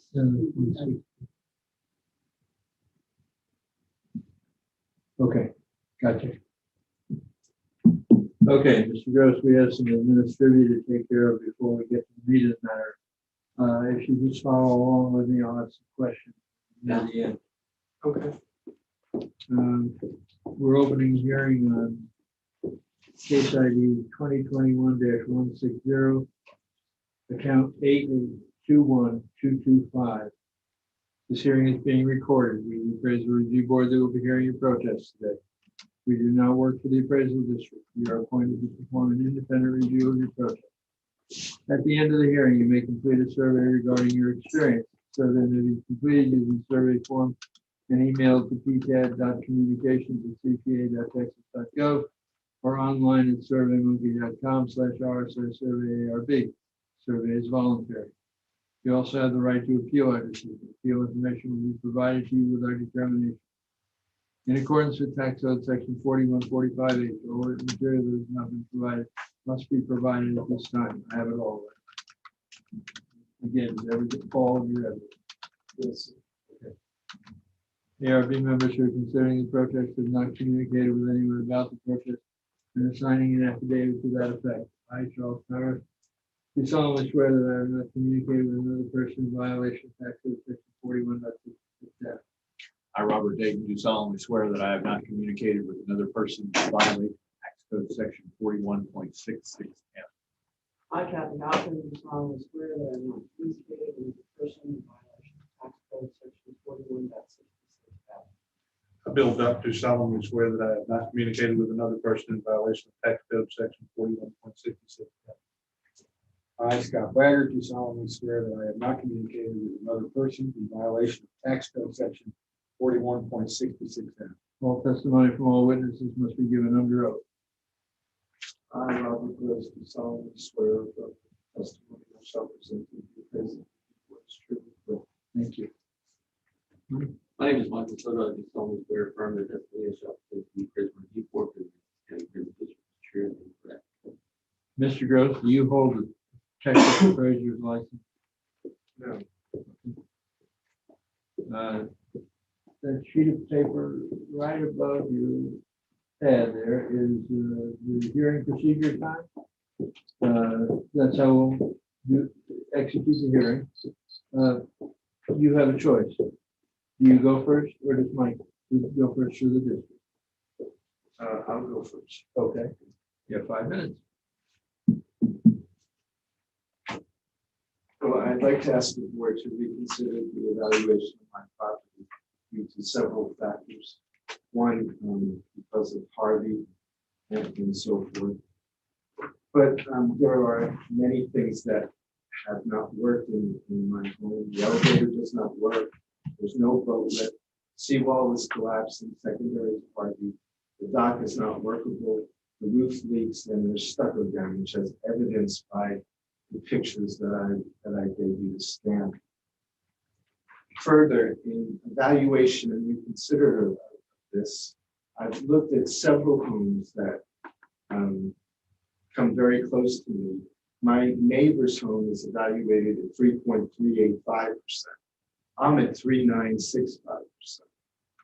Then secondly, I have 8 homes that are below my appraisal. 23 Curlew, 17 Curlew, 16 Curlew, 18 Curlew, 10 Curlew, 62 Curlew. And 62 Curlew is a property that the district has evaluated. And it has a dock, boat lifts, 2 docks, and a working elevator. And that's a 2.289. Then 7 Albatross, which is at 4781 square feet, has an elevator, boat lift, and dock, that's a 2.88. Then finally, 19 Bahama. I asked that the board reconsider because of these damages. That's the it's upside down. That's the stucco damage of Harvey and the continuous leaking. And because of increasing prices of wood and things like that, I'm unable. And to get some of it out there is physically actually impossible. It's upside down again. That's the tearing away of the dock from seawall, and that's the collapse of the dock. Secondary is Harvey and continuous exposure.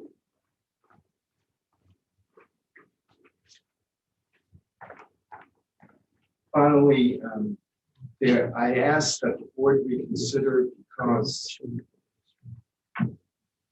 I noticed that my homestead exemption has been since, I believe, 16 or 17, 2016 or 2017. But in all these years until this year, there's been very little homestead exemption. I had to, the advice of my attorney, due to divorce and so forth, we divided interests. But currently, I have a warranty deed dated January 17th of this year. And I didn't register it because in previous years, there was very little difference until this year. I got a homestead exemption. I never had a homestead exemption until this year. And I guess I'm wondering why. Why I got it this year and not the previous years. And that's the reason I have the warranty deed that the home is transferred to my name, but I never registered it because I didn't think it was necessary or noticeable. I never had a noticeable difference in the previous years. I think that's it. Okay. We'll have more time later. I do have a quick question for you, Mr. Gross. Up at the top of your evidence there, you had some percentages, or you said percentages over the far right-hand column. What, those are percentages of what? That's the taxes divided by the square footage. Oh, okay. And that's how I kind of compared properties. Okay, but that's okay. And I put the homes very similar to me because they're on my street with the same depth canal and so forth. That, in my mind, are the most comparable. Right, on my 2-minute cross-examination, I'd like to answer the question of the exemption. Although this is not provided in the evidence because the burden of proof for any of it. So the first two items, market value and unequal, are the burden of proof for the district. The burden of proof for the others or for the property owner. I did look in the account, and we do have a homestead exemption in 2019, and we do have a homestead exemption on the property in 2019. So I don't know. You made a statement about, you don't know what you got, or well, it's an undivided interest. So there's part owned by this person and part owned by another person. But I can show you in the account, that that there's a homestead applied to that property. Then may I ask? Yeah, but with that, I mean, this is my time, so go ahead, man. No, I'll wait. No, ask the question quickly. I want to answer the question so I can get on with my evidence. Go ahead. Okay. Well, I understand that there was a homestead exemption, but it was only $100 taken off of my taxes. Oh, versus this year, it's the appraisal value of $80,000 is taken off, plus change.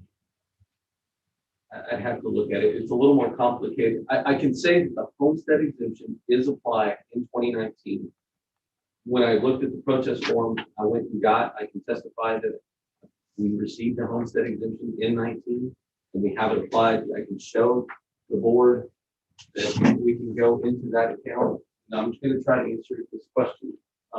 As far as the 180, 80 and 100. Hey, Hey, Mike, there's an ARB order in 19. Yeah. So that could just, it's the difference between ARB. Okay. Yeah, that's not, I just want to show that there's a homestead on the property in the year 2019. This is 2019 gross Robert homestead. So we haven't applied. That was an ARB decision back in 19 for no way. It's a 50-50 undivided ownership for the subject property. Okay. So I'm going to get to my evidence. The main two things are market value and equity.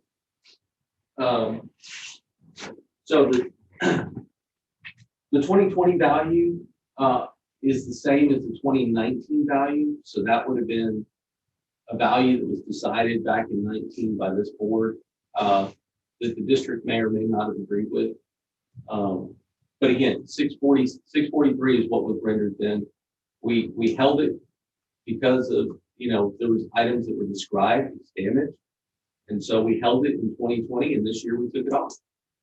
So is there a big difference? Yes, of course there is. We're at 869,000 this year. Why? Well, because the market value in Key Allegro is going up by a good clip. All right. The subject property is a 6ST. We have classes from 1 to 7. Subject is a 6. 7 would be an excellent home. We have the 6ST stucco. So a 6 would be a very good home. We have it as complete now. And we have a value of 869,000. Next page is what we have is the pictometry imagery, where you can see the subject property is outlined in blue right there. Yep. Off of Curlew. All right, now we get to the meat of the matter. What is this thing worth? What is it worth on the open market? Subject that currently is at 15 Curlew. First sale we have is also on Curlew, 62 Curlew. That one sold for 1.069 million this year. Notice that the subject is the 6ST, the comp is a 6FB, fiberboard, hardy plank. There's differences in valuation. You can look, the biggest difference is that one's a little further down the road, and therefore it has a higher land value. There's an adjustment there. You can see that the subject is really big, 4,133 square feet, as opposed to 3,600. If you look at all the elements and how they're rendered and how they're adjusted, that renders a value of 960 and change. 26 Bimini sold for 1.069 million this year. It's also a 6S, or 6, but it's a 6SS, which that's just a wood frame home that sold for over $1 million. What's the differences? Well, the comp is a little bit better in land. You can see the adjustment there, but it's much smaller than the subject. There's an adjustment in the main areas for those items as well. When you look at all the deck stocks and everything else, that's 943,000. Go to comp number 3. Also a property on Curlew. This is 60 Curlew. Again, that land element for comp number 3 is better than the subject, but it's pretty good from the standpoint that it's about the same size as the subject.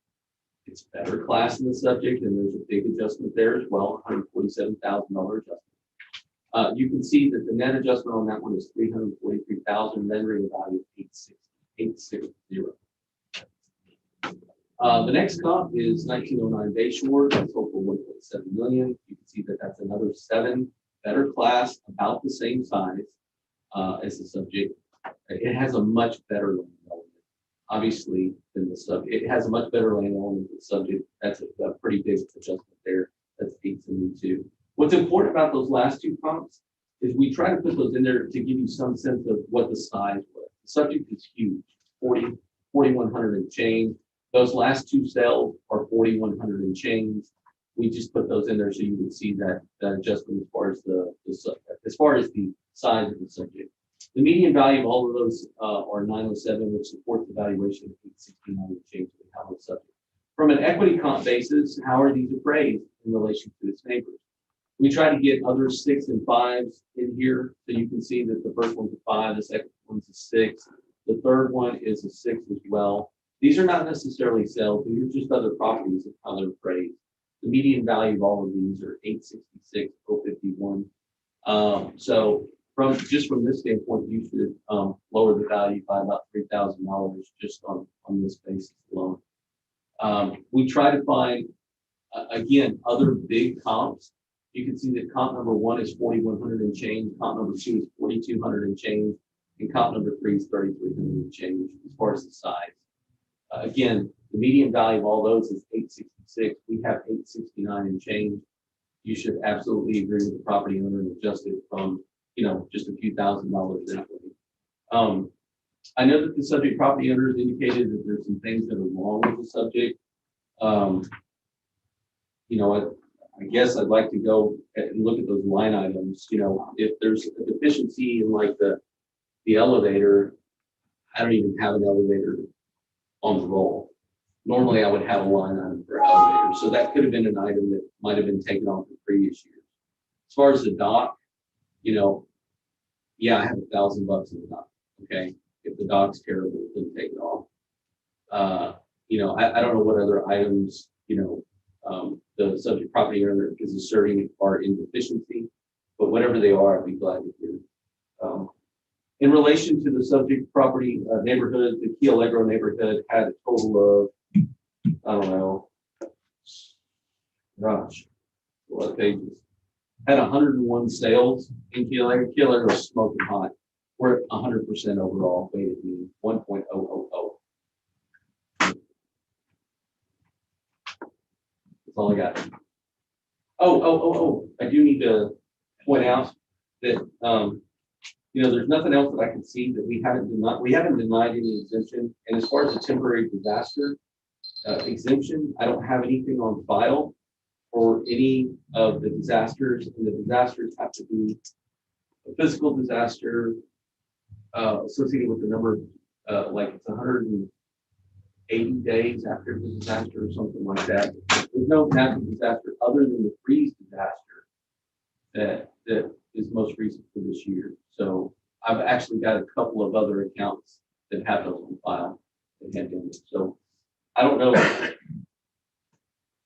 In relation to the other protester, I don't know that I've denied anything. That's all I got. Okay. And I went over about a minute, so please give him the requisite time as well. Okay. Give you an extra minute. And you have 2 minutes for protester cross-examination and then 2 minutes for rebuttal, and I'll give you an extra minute on top of that. Okay.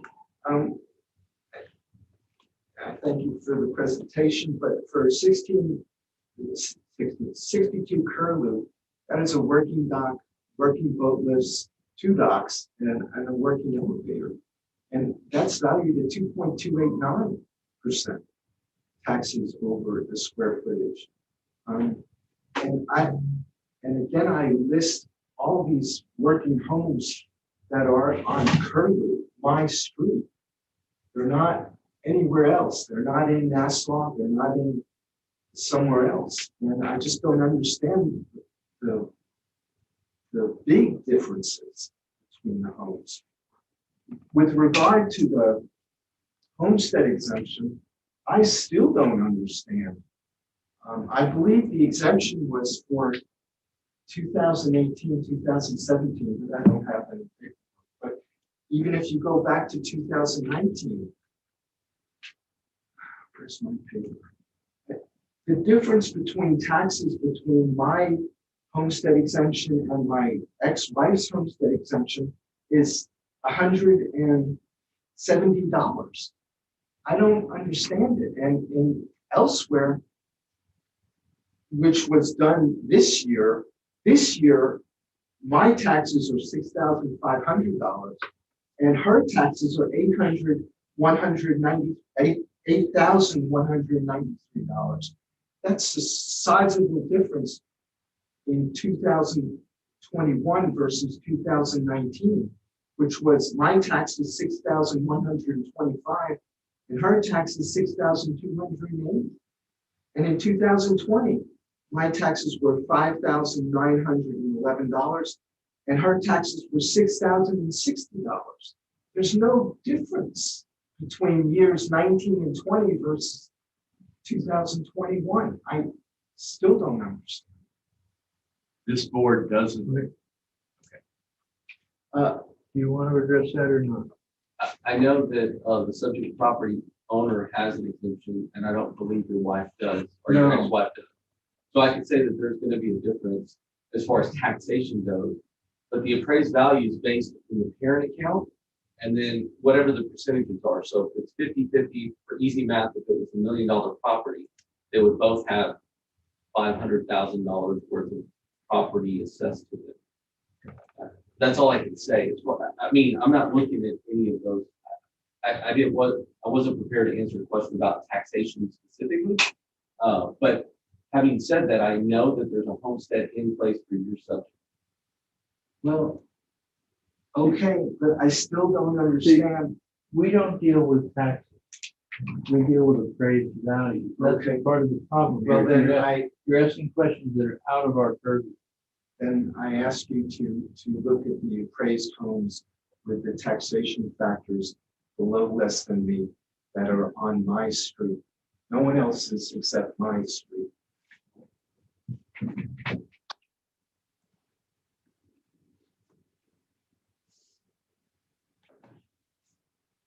Anything else? No. Mike, you have 2 minutes for rebuttal and. Yeah, closing. I'd like to look at the card. So, and I don't know, because I haven't presented this today. I mean, I don't have like what it was before the storms card up here. But for the record, I do not have an elevator assessed. So if there was one there, maybe in a previous year, we took it off because it said it wasn't working. As far as a boat lift, we do not have a boat lift that's assessed. Again, without looking at a card, which I did not provide the property owner, so I can't present it unless I had his permission. The two items, the boat lift and the elevator, are two things that I've heard of. Are there any other things you think that are not working? Well, I have areas of my home, specifically, Can you describe it? yes, there's a porch area of 17 by 7, approximately 17 by 17, Okay. that leaks. Like the covered porch? No, it's an open porch area that leaks because of Harvey and so forth. And underneath is a mudroom and so forth, and it's all mildew and destroyed. Can we, with your permission, can I bring up the sketch and you can try to identify your property? Sure. So I only have two covered porches areas here. I do have a garage under area. We'll try to identify what he's talking about. 17 by 17.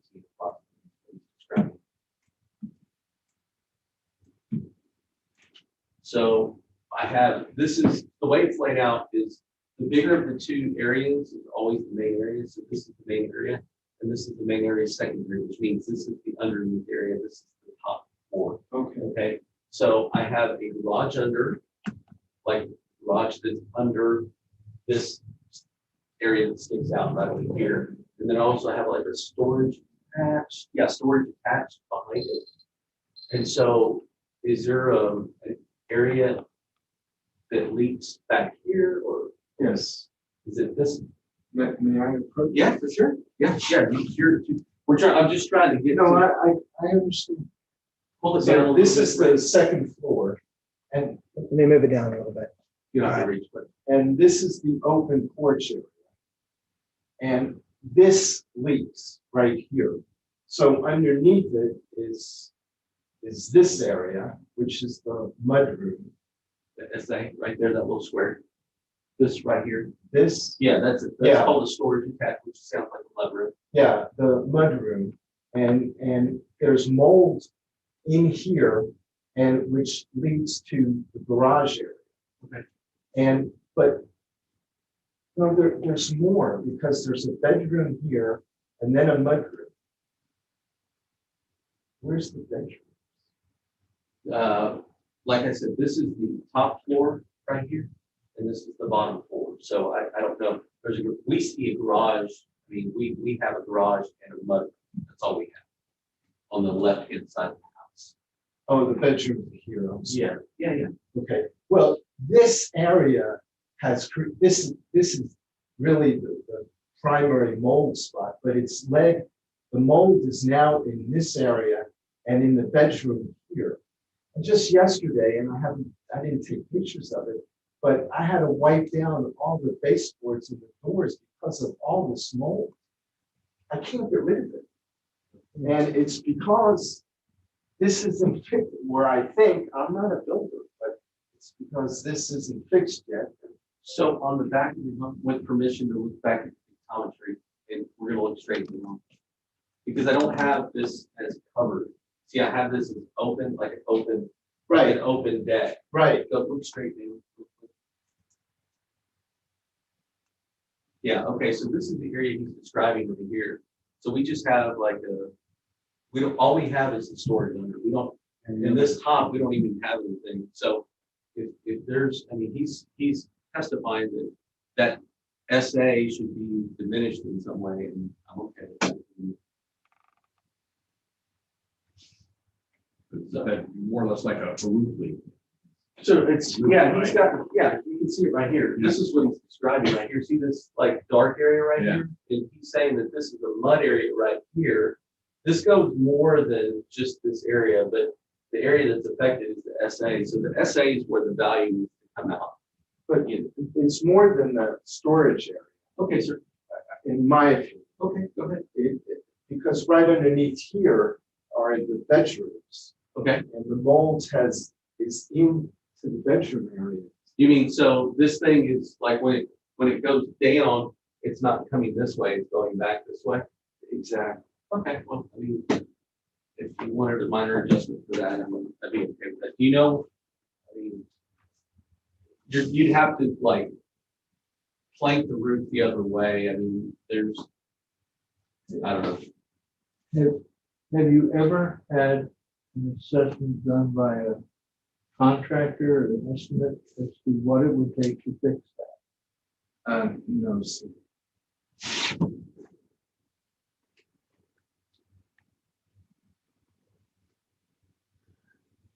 We're ready for closing. So each side has 1 minute to close. So since you started, you have your 1 minute closing. Any final thoughts that you'd like to tell us? No. I've tried getting an assessment, but a lot of people not only want the assessment, but they want the work, and they want to start it immediately because they have 15 other jobs that they can immediately start on. I just don't have that kind of money at this point in time to put my name on a contract. But I do. What is the estimate? You haven't an No, I estimate? haven't gotten any. But I thank you for your consideration. Okay. Mike, you have 1 minute to close. In closing, the burden of proof lies with market value, which is proven equity. There's $3,000 adjustment. Subject property owners indicated the storage room has some diminution. Want to take half the value away for that. It's only $7,000. You throw 50% at that or something, and then throw 5 or 10 or 15,000 for just what he's described as far as that little roof area. It's not a very big area. I mean, it's just, we don't even have it assessed, but no doubt it's having an effect on that wall. I don't know, it's $10,000. You want to throw another $10,000 out, I'd be okay with that. You're looking at an overall adjustment of 10 or 15,000 for the property. That's what I've got. That's my best guess, according to what the subject property is.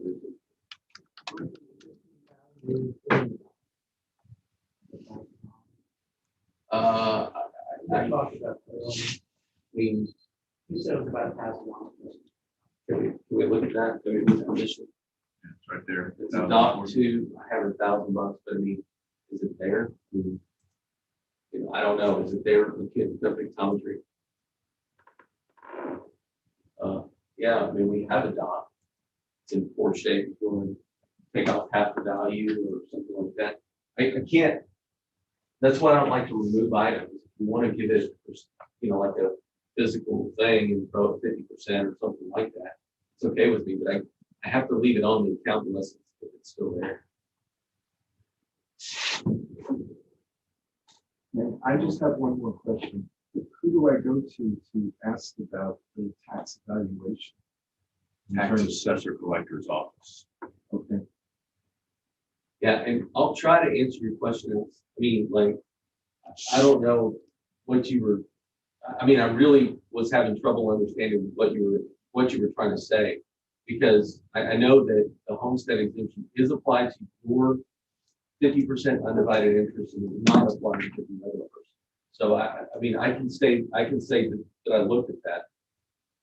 As far as the percentages you were talking about or whatever, I mean, I don't even know what you were playing. Well, it's, if you just have 30 seconds, it's part of your stand item. But again, it's taxes. They don't have the purview to talk about tax. They're just talking about market value. Okay. Yeah, no time. Can, Ray, can you bring up the sketch? I think so.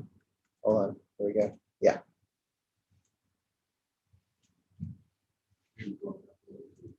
That's all it'll do. It lacks a blow up feature.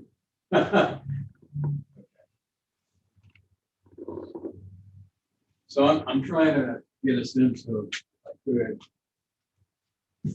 This is the lower floor, this is the upper floor. And these are bedroom areas up here. And is it, where is the mold issue? Or is there mold issue upstairs? No, Okay, so Well, it's just down here, no, just downstairs. I think so. Yes. Okay, from what you can see. Yeah.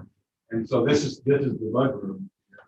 This is the mold issue in the garage. Yes. Okay, and then you have a bedroom here. And you don't have, do you have any sense of the size of that bedroom? 2 bedrooms. It's 2 bedrooms. 2 bedrooms on this? Yeah, it's excuse me. 1 bedroom here. Yeah. And another bedroom here. They both have mold issues? Yes, it's rough. It's growing. The size of these bedrooms are, let's say, about 15 by 14.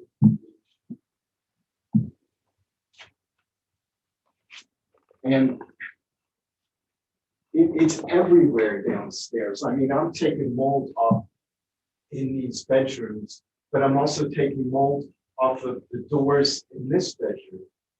And there's a laundry area here, and I'm taking mold off of there. It's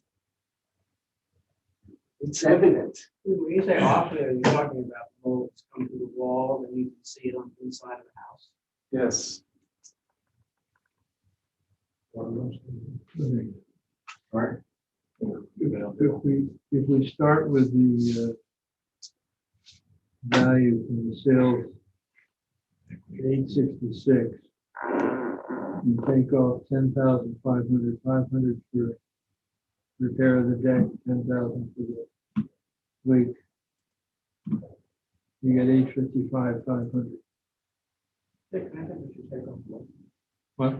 I think we should take off mold. 15,000. 50% of the downstairs living area. Yeah. So pretty much the whole house. I was thinking, I was kind of with you, equity value 3,000, dock 500, and the storage area 3,500. On top of that, another, which is 7,000. Top of that, throw another 13 on top of it for a total of 20. I think that mold issue, that's a really Let's be serious sure, Mike, issue. we're looking at 100% values up here, not the 50% joint into. Correct. Yeah, what you're looking at is the full value. Okay. All right, so you want to go 20,000 off of the 866 Yes. to make it 846. Okay, Yeah. right. 2. I get 849. 39. That's probably because I had 500 for the deck. Yeah. Oh, okay. So So just go down to 846. okay. So I move in on case ID 2021-160, account number 8821225. When considering Q1 incorrect appraised market value or Q2 appraisal ratio exceeding median level of appraisal or equity value, that we lower the 2021 appraisal from 899,330, 869, 390 to 846,000. All in favor? Aye. Now, Do we need to? we need a that? motion. We need a motion on Q6, Q11, and Q14. Okay. On case ID 2021-160, account 8821225, when considering an exemption, Q6 exemption was denied, modified, or changed. Q11 property description The exemption was applied. was applied. Okay. That was the homeowners homestead. Okay, exemption was applied. And what were the other ones? There was no evidence of property description being incorrect. Okay. No evidence of property description being, no evidence provided by the homeowner that property description was incorrect. In Q14. And there was no application for damages. Okay. There was no application shown on file for damage assessment. One second. In favor? Aye. Okay. Okay, Robert. Takes care of that one. You have another one, correct? I have no questions. So are you don't want to pursue the other one? We need a form, don't we? You can either sign a sales waiver or you can be a no-show. But you Again, for sign another in. draw. Yeah, withdraw. Withdraw. Is that 1276 that we're talking about? Yeah. We need to withdraw. Okay, I'll run for a withdrawal. Hold on just a second, Robert. We need to take care of the paperwork. Does there need to be anything to split those? What is the next step? Going to court? Filing suit? You have the appeal. Richard, just An appeal to this court? No, it'd be to No. arbitration. Arbitration? Yeah. And then after that, going to court? If you so desire, yeah. Yeah, with today's hearing, you'll be sent what's called appraisal review board order of determination. And in that packet, it explains your avenues moving forward if you don't agree with the valuation they send you. Okay. So you have a choice. You can either have arbitration or suit. You can't have both. So you can choose. Yeah. Okay. Yeah. And it disseminates the timeline for all that. It's all it's for.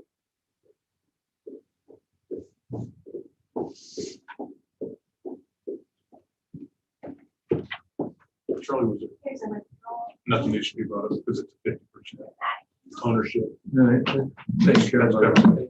That's covered. Yeah, you're making a market value determination of the whole. And if there was 10 owners and they all make 10%, then they would all be disseminated. It all works.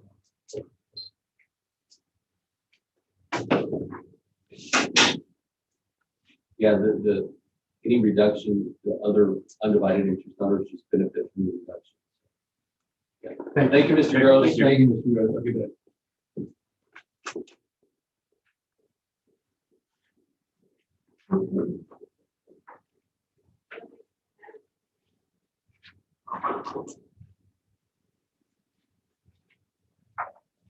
Let's see if we have anybody else.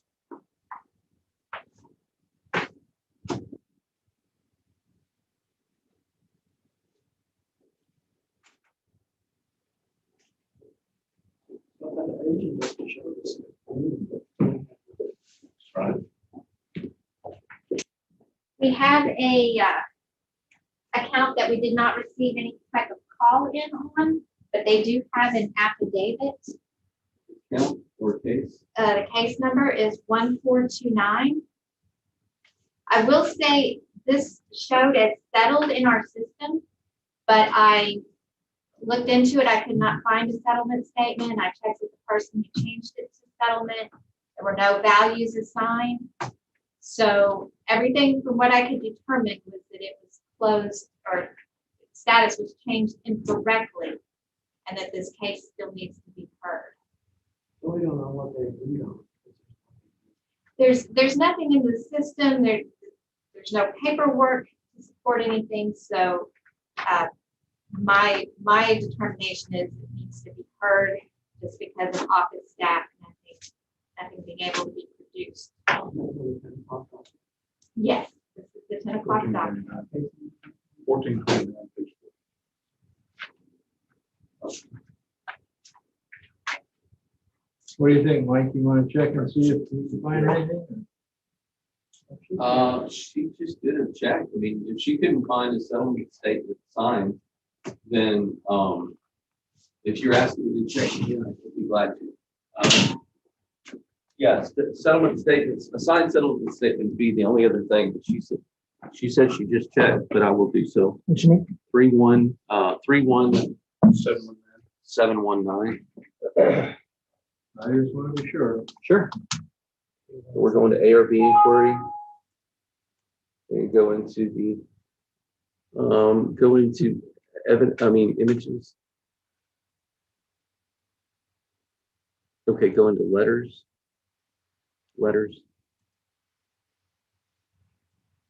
Yeah, I don't even see a settlement. I don't even see a settlement statement printed. So I don't see a settlement statement. Typically, in the letters, you have to actually print the, hey, we're settling letter. Right. I don't even see that. Okay.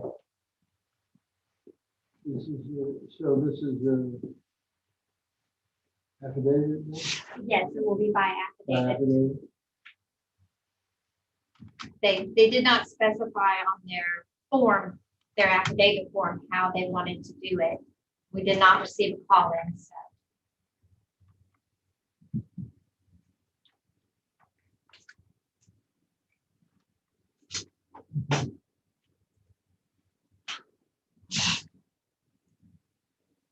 The affidavit in here? Should be under the evidence. Yeah, this is the taxpayer.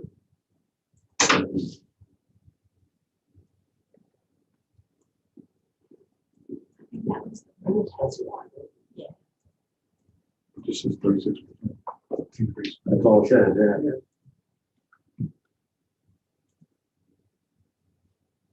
They passed the test.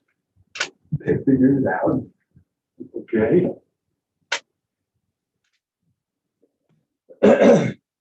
So it's essentially a Q1. Yeah. Yeah. Alright. Value of this stuff. Yeah. Everybody ready? Yep. Opening hearing on case ID 2021-1429. Account 31719. This hearing is being recorded. We are the appraisal review board that will be hearing protests today. We do not work for the appraisal district. We are appointed to perform an independent review of the protest. Protester has the right to appeal our decision. The information will be provided to the protester with our determination. In accordance with tax code section 4145H, all written material is assumed to have been provided with the affidavit. The ARB members who are considering the protest have not communicated with anyone about the protest and are signing affidavits to that effect. I, Charles Powers, do solemnly swear that I have not communicated with another person in violation of tax code section 4166F. I, Robert Dayton, do solemnly swear that I have not communicated with another person in violation of tax code section 41.66. I, Kathy Hopkins, do solemnly swear that I have not communicated with a person in violation of tax code section 41. I, Bill Duck, do solemnly swear that I have not communicated with another person in violation of tax code section 41.66. I, Scott Wagner, do solemnly swear that I have not communicated with another person in violation of tax code section 41.66F. All testimony from all witnesses must be given under oath. My name is Mike Close, do solemnly swear affirm testimony shall be good with you, both in rights and good. Correct. District Representative will now read the affidavit into the record. Subject property owners affidavit of evidence reads as such: 2021 Frank and Amy Syria, 210 Oak Bay Street, number 201, 36% increase in 1 year. There's no boxes checked. It's signed by Amy Syria on the 7th day of June 2021 before Jessica Garcia. The 2021 notice of appraised value is attached.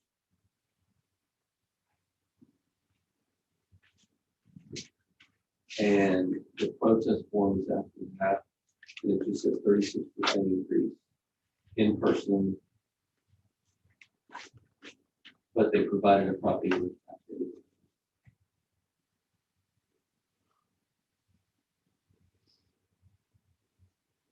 There's nothing else that they presented.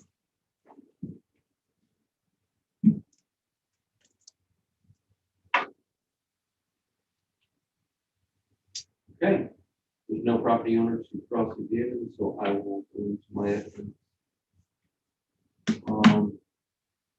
Currently have 145,000 and change in the subject property. This was a sale. It was one of many. It was one of several sales that happened in this complex, and it provided information that we actually increased the market value for several properties in this complex, in this condominium complex, the Oak Bay Club Resort condominium. This was one of the sales. It was comp number 1. If you move on the sales comparison grid, sold for $165,540. Obviously, there's no adjustment. It is $165,040. Comp number 2 also sold this last year for $171,907. Again, it's bigger than the subject. Comp number 3 is Oak Bay Apartment 803. Sold for $185,000. Again, bigger and nice, newer than the subject. So if you look at all those valuations at the bottom, the main difference is the effective age. And you have comp 3 has 139, comp 2 enters a value of 140 and change. Comp 1 is the subject at 165. The median value of all those is 140, even though it's sold for 165. The median value is 140. We have 145. So 140,271 round to the nearest $10 increment. 140,270.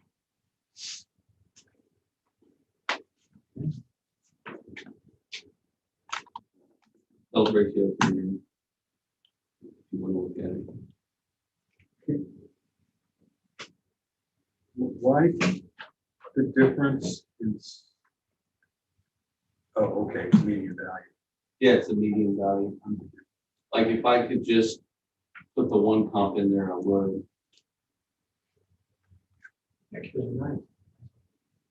Yeah, there's a picture in there. Probably should have, like, keep going. Is there anything else? There's just, yeah. What we'll do for next year, the reason we should put a note in the account that the effective age should be changed to the subject, and therefore those other comps 2 and 3, they wouldn't have been adjusted so partially down. Like comp number 2 is like a $20,000 adjustment, because it's a 2014 effective age. And comp number 3 is a 2010 effective age, which is like 19,000 and change. You can see that interior, we should have included an effective age change, and therefore the grid would have worked. It would have been like, it would have supported the market value that we have on the property.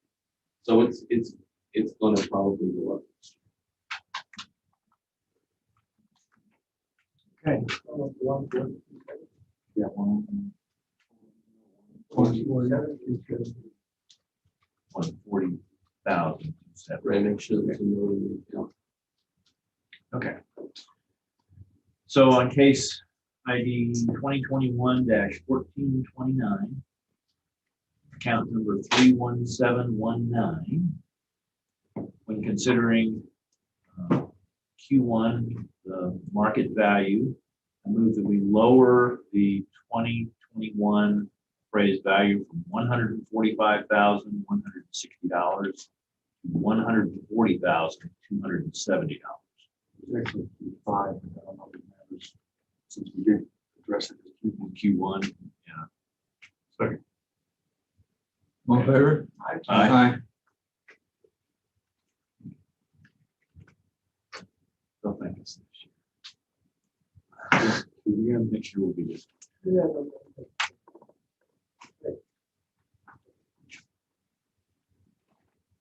That's it for 10 o'clock. So we'll see you at 1:30. What's going on? Your recess too.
The shows, and then they. All right.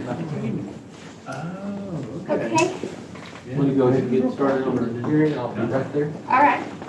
So Texas Tax Protest is our only agency on our docket this afternoon for 1:30 and 3.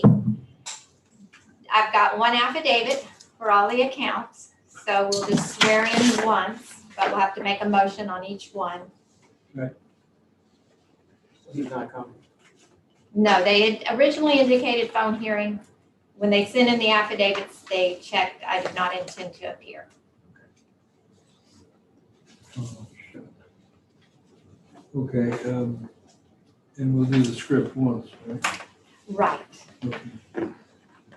Okay, we are live again. Yeah. Okay. We are commencing a series of hearings on accounts being represented by, where is it? IRB, Texas Tax Protest, Texas Tax Protest. Texas Tax Protest. This hearing is being recorded. These hearings are being recorded. They are all by affidavit. We are the appraisal review board that will be hearing the protests today. We do not work for the appraisal district. We are appointed to perform an independent review of the protest. Protester has the right to appeal our decision. Appeal information will be provided to the protester with our determination. In accordance with Tax Code Section 41.45H, all written material is assumed to have been provided with the affidavit.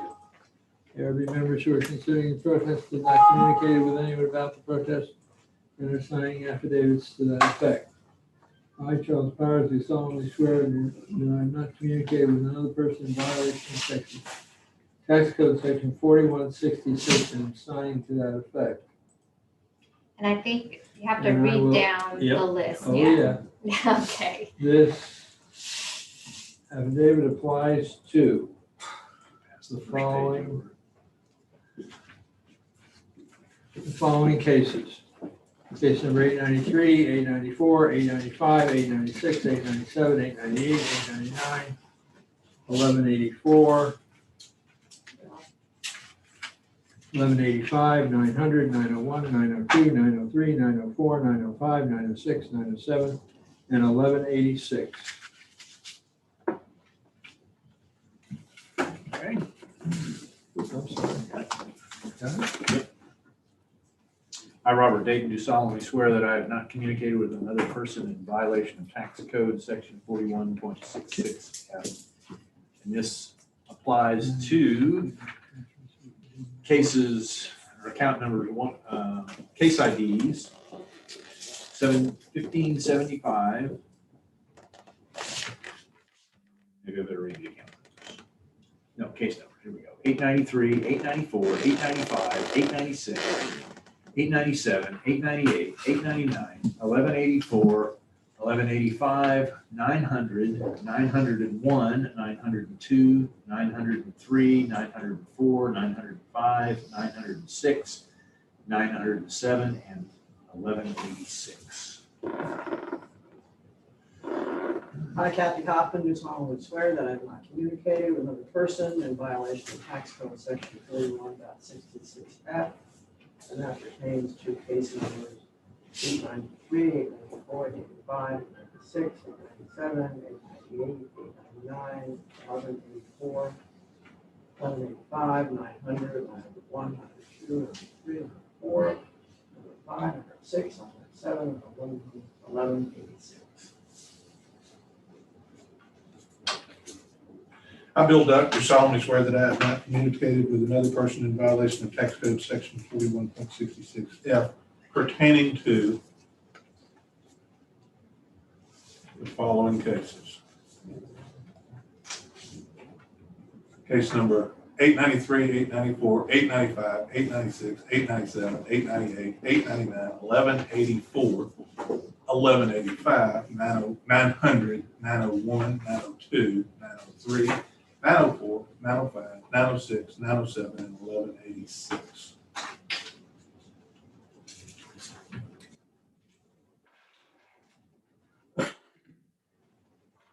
I, Scott Waggart, do solemnly swear that I have not communicated with another person in violation of Tax Code Section 4166F as it pertains to cases 893, 94, 95, 96, 97, 98, 99, 901, 902, 903, 904, 905, 906, 907, 1184, 1185, and 1186.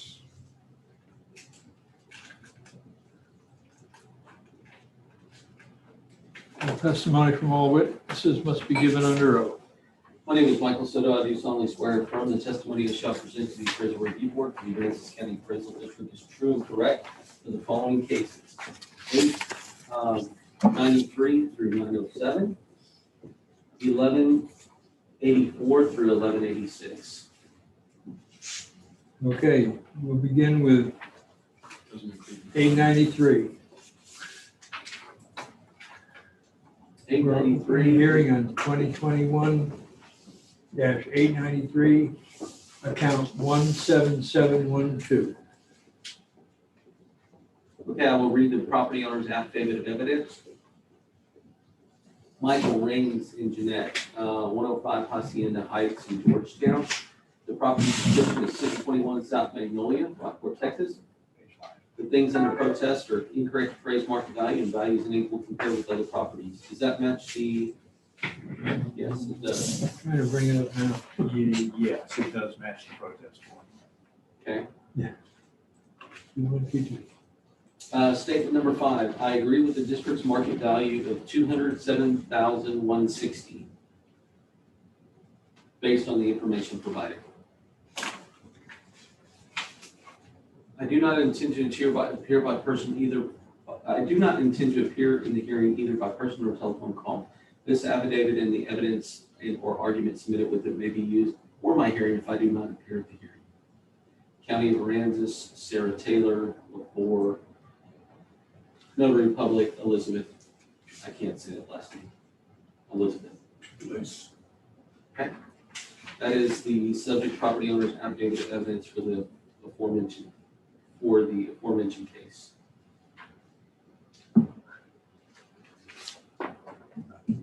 Okay, are you ready for my evidence? In my evidence, we have a value of $207,160.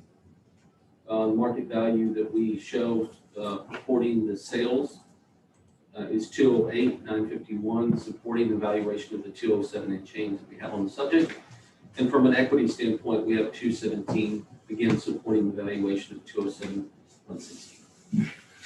That's it.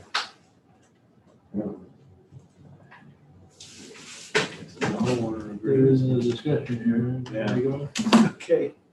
So I move on case 2021-893, account number 17712, when considering Q1 incorrect appraised market value and Q2 appraisal ratio exceeds the median level of appraisal or equity value, that the 2021 appraised value of $207,160 remain where it is.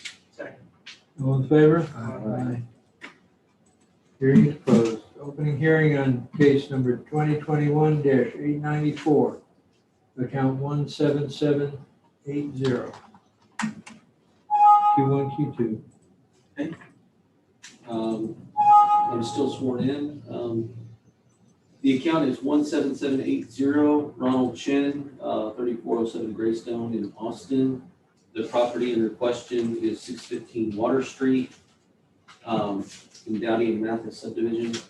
Incorrect appraised market value and values unequal compared with other properties, and 2 things in protest. Section 5 indicates we agree with the district's market value at $274,250 based on the evidence provided. I will sign by. I do not intend to appear at the hearing either by person or telephone call. This affidavit and the evidence and arguments submitted with it may be used for the hearing if I do not appear at the hearing. Signed by Sarah Taylor. In our evidence package, I think it's number.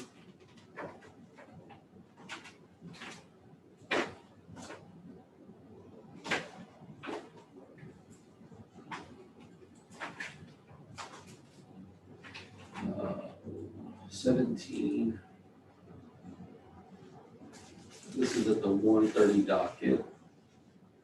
Sorry, I'm just 17,180, right? Or 17,780? 17,780.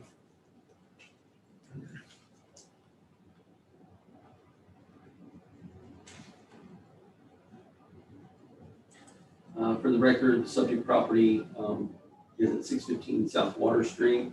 This is our evidence. Currently have a valuation of 274,250. You can see that from a comparable sales standpoint, the median value for all comparable sales when compared with other properties that sold is 332, thus supporting the 274 and change that we have on the subject property. From an equity standpoint, we have a value of 306 and change, again supporting the valuation 274, 250. What we got? Okay. Everybody agree? Yeah. So I move on account 2021-894. And considering both Q1 incorrect appraised market value and Q2 appraisal ratio exceeds the median level of appraisal or equity value, that the 2021 appraised value of $274,250 remain the same. Second. All in favor? Aye. Hearing is closed. Opening hearing on case number 2021-895, account 17786. Okay, still under oath. Gonna read the property owner's affidavit evidence.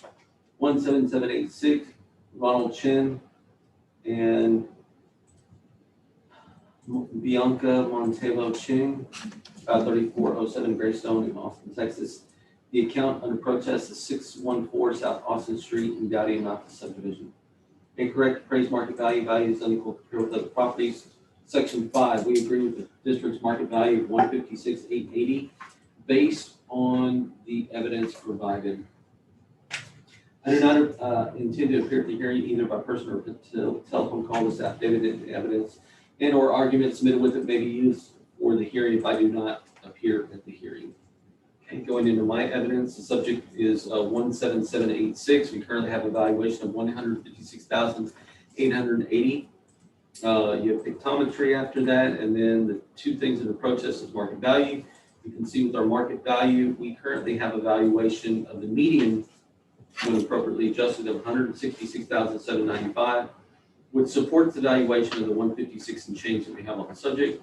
From an equity standpoint, you look at the median value, and that's 169,661. Again, that's the median value of just equity comps. That supports the valuation of 156,880. Okay, any discussion? No. So I move on case 2021-895, account number 17786, and considering Q1 incorrect appraised market value or Q2 incorrect equity value, that the 2021 appraisal will remain at $156,880. All in favor? Aye. Case closed. Opening hearing on case 2021-896, account 24598. Going to read the property owner's affidavit of evidence is 24596. It's Rockport Hargis LP. It's under 131 Wilderness Drive in Marble Falls, Texas. Property location is 1836 Bayshore Drive in Rockport, Texas, in the Keel Edward subdivision. Incorrect appraised market value, values unequal compared with other properties. Section 5. We agree with the district's market value of 486,510 based on the evidence provided. I do not intend to appear at the hearing either by person or telephone call if this affidavit and the evidence and or arguments may be submitted with it used for the hearing if I do not appear in person at the hearing. We're not there under these. I'm just making sure there's only market and equity check for all of these, right? I've been checking them as we go. We've been checked. Okay.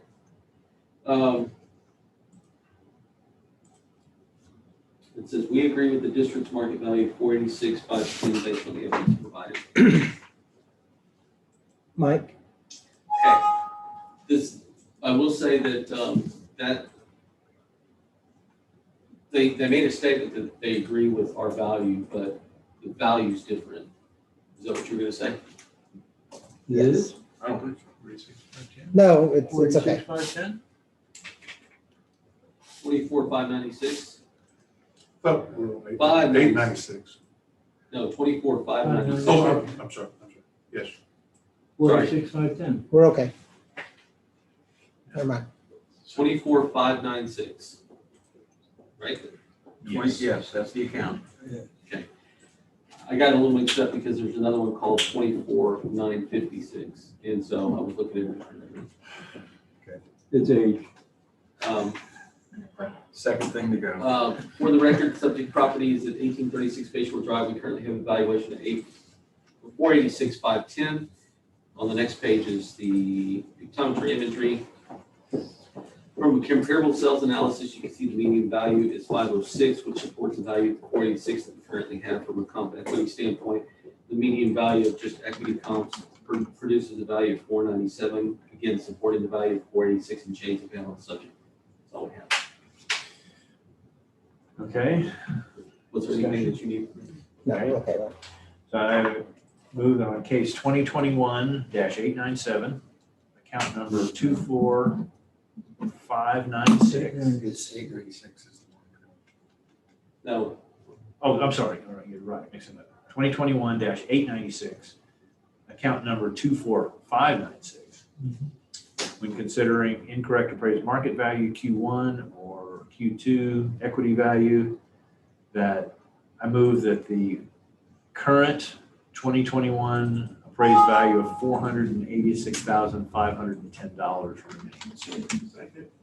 All in favor? Aye. hey, Case closed. Opening hearing on case 2021-897, account 24956. yes. Account number 24956, property owner's affidavit of evidence reads as such, Marseille K, Key Allegro LLC, PO Box in Pearland, Texas. The subject property under question is 1893 Bayshore Drive, Rockport, Texas, in Key Allegro subdivision. The two things in the process is incorrect appraised market value values unequal compared to the property. Section 5 says, I agree with the district's market valuation of 1.482870 based on the information provided. It was, let's see, I do not intend to appear at the hearing either in person or by telephone conference call. This affidavit and the evidence and or arguments submitted with it may be used for the hearing if I do not appear in person at the hearing. Signed by Sarah Taylor. Okay, and for the district's evidence, 24956 currently has a valuation of 1.482870. We can see on the next page where it is in Key Allegro. We use sales to obtain a market value. You can see that the sales that we have indicate that there's a market value of 1.474023, which is below the market value of 1.482870. So from a market value standpoint, there should be a minor adjustment. On the equity grid is we're only able to report a valuation of 1.450785. So in both cases, our own evidence warrants a minor adjustment to the subject property. In their evidence, they indicated that they agree, but in our evidence, we have the burden of proof. So there you go. What was the median equity value? 1.450785. You went at 780. So we'll go, yeah. I don't think I've ever seen the land go down. Yeah, right. So that goes down to 1450785. 780. 780. That was my second. Not 1,474,020. The equity value is the lower of the two. It's 1450788. Round to the nearest $10 increment is 0. Oh, Okay, sorry, I'm looking, I was thinking the other one was a little, okay, so 1450780. Mhm. Okay, all right, And the land dropped 120,000. that's unusual. Can't think of it. Oh, it's on the non-accounts. We have non-base. Okay, oh, okay. Yeah. Okay, so on case ID 2021-897, account number 24956, when considering Q1 incorrect appraised market value, or Q2 appraisal ratio exceeds median level of appraisal or equity value, I move that we lower the 2021 appraisal from $1,482,070 to $1,482,000. Didn't say it right. $1,482,000. 870. Oh, sorry, I'm sorry, I scratched through it. I thought that was Okay. $870 to $1,450,780. All in favor? Aye. Case closed. Opening hearing on case ID 2021-898, account 25030. Reading the property owner's affidavit evidence 25030, Robert Flesher, that's 4 West Oak in Houston. The subject property in question is 29 Muhammad Drive in Keel Agro. Incorrect appraised market value, values unequal compared with other properties. We agree with the district's market value of 1.195610 based on the evidence provided. I do not intend to appear at the hearing either in person or by telephone call. This affidavit and the evidence and argument submitted with it may be used for the hearing if I do not appear in person at the hearing. Signed by Sarah Taylor. Our evidence indicates that currently have a valuation of the subject property of 1.195610.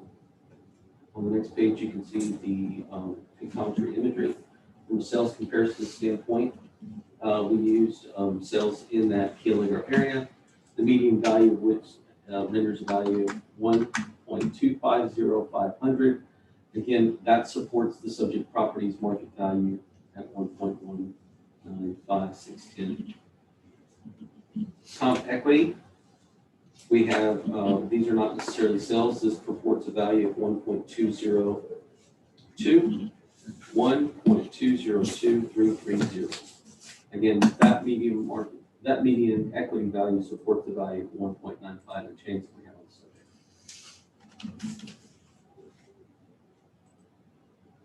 And that's all we have. Any discussion? All right.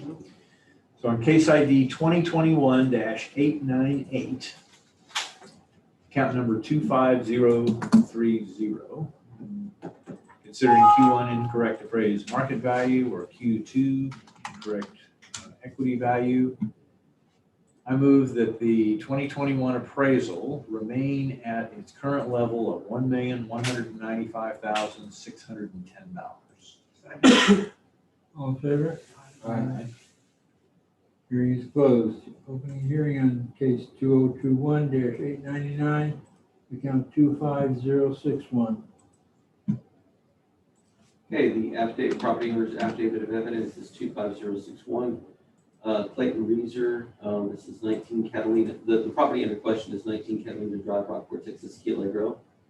Incorrect appraised market value, values unequal compared with other properties. Attached is a survey of the property's questionnaire that the client provided describing the condition of the property's January 1 valuation date. Photos attached describe the poor interior ventilation and the buildup of the black mold throughout the home, a safety concern. You can also see the HVAC and air filtration system in the photos. Considering that this issue would need to be rectified before the sale of the property in order to be considered full market value, we recommend a fair market value of $1.2 million. I do not intend to appear at the hearing either by in person or by telephone call. This affidavit and evidence and/or argument submitted with it may be used for the hearing if I did not appear at the hearing. Signed by Sarah Taylor. And attached, you will see the property owner's evidence.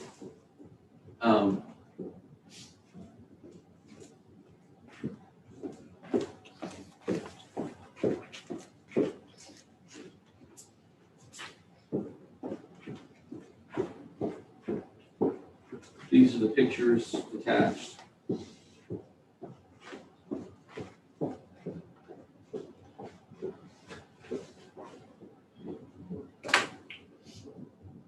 What did it say about Is he saying the the AC is not pictures? working?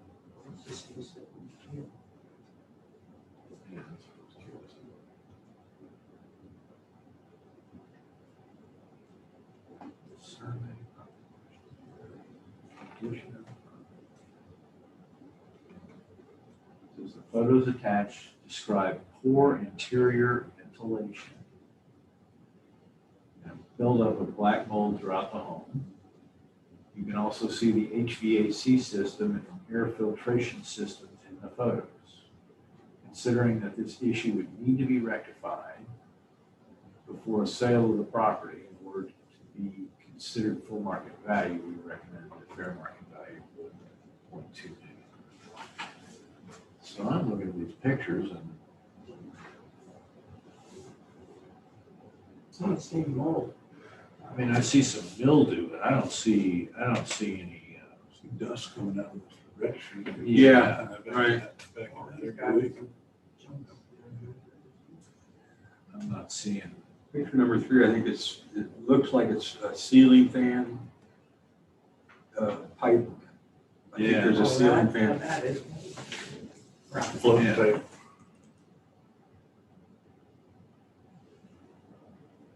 Rotate it 90 degrees to the right or clockwise. That's what it looks like on the ceiling.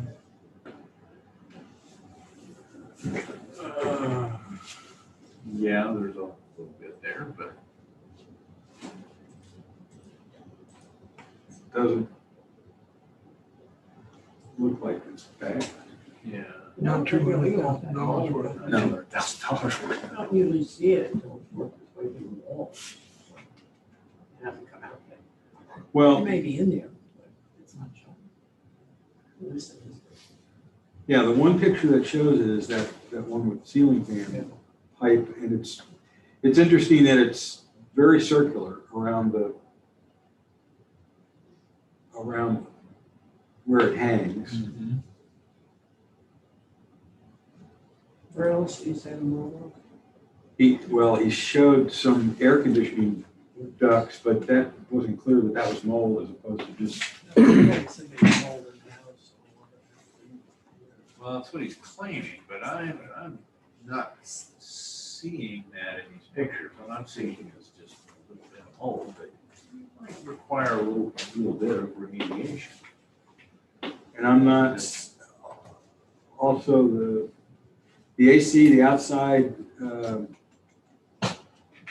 condenser doesn't look bad to me. The inside, that's an air filter, the space guard thing is an air filter. And that's not bad. I know from experience that you get some buildup, some mildew buildup because of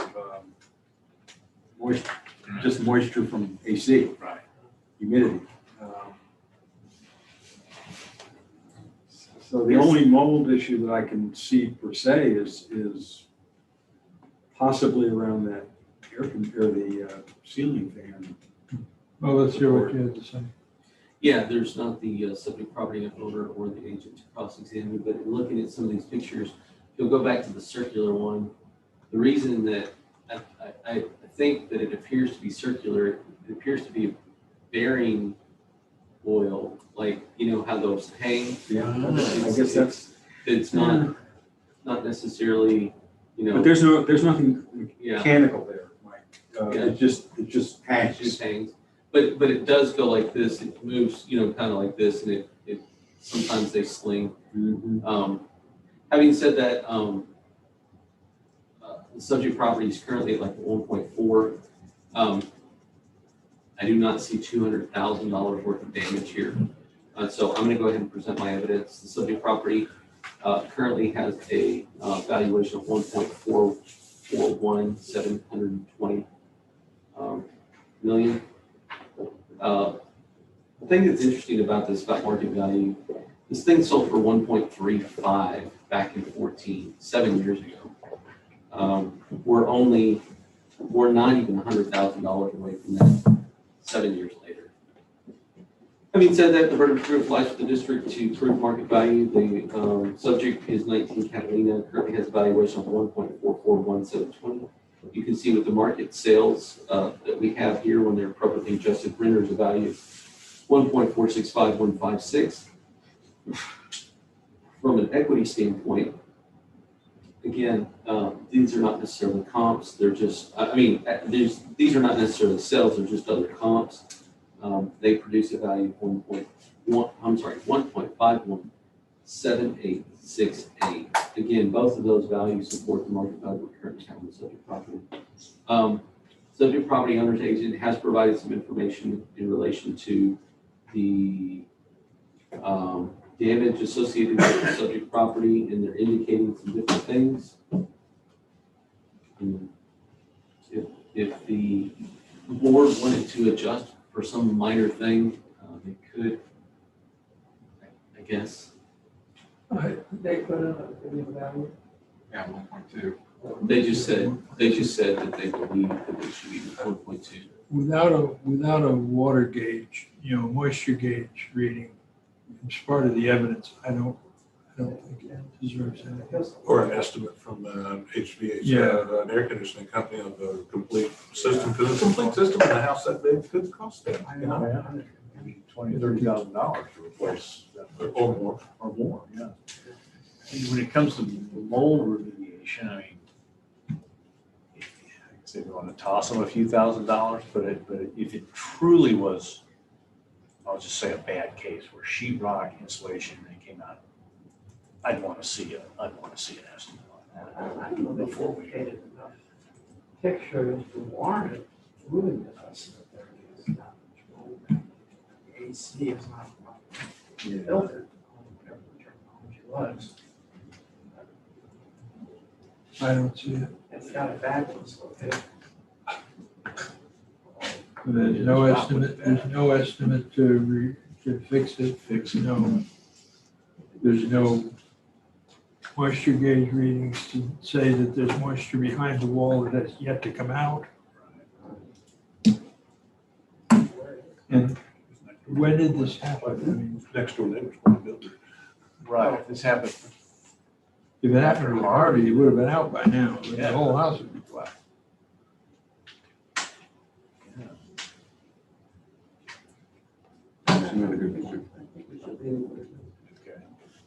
I believe it. Okay. So on case 2021-899, count number 25061, when considering Q1 incorrect appraised market value or Q2 appraisal ratio exceeds the median level of appraisal or equity value, I move that the 2021 appraised value of $1,441,720 remain as is. Second. All in favor? Aye. Case closed. Opening hearing on case 2021-1184. Account 14933. Then I read the property owner's affidavit of evidence indicates 14933 Thomas Evatt. It's on 7,725 US Highway 87 in San Antonio. Property in the question is 133 Ocean Drive in Berkeley Danforth subdivision. Incorrect appraised market value values if unequal compare with other properties. In section 5, we agree with the district's market value of $289,160 based on the evidence provided. I do not intend to appear at the hearing either in person or by telephone conference call. This affidavit in the evidence and or argument submitted with it may be used with the hearing if I do not appear at the hearing in person, signed by Sarah Taylor. Our evidence indicates this is a property on Ocean Drive. currently, this is just a vacant piece of land that has a boat lift on it and a dock here. On the next page, you can see the pictometry imagery of where it is.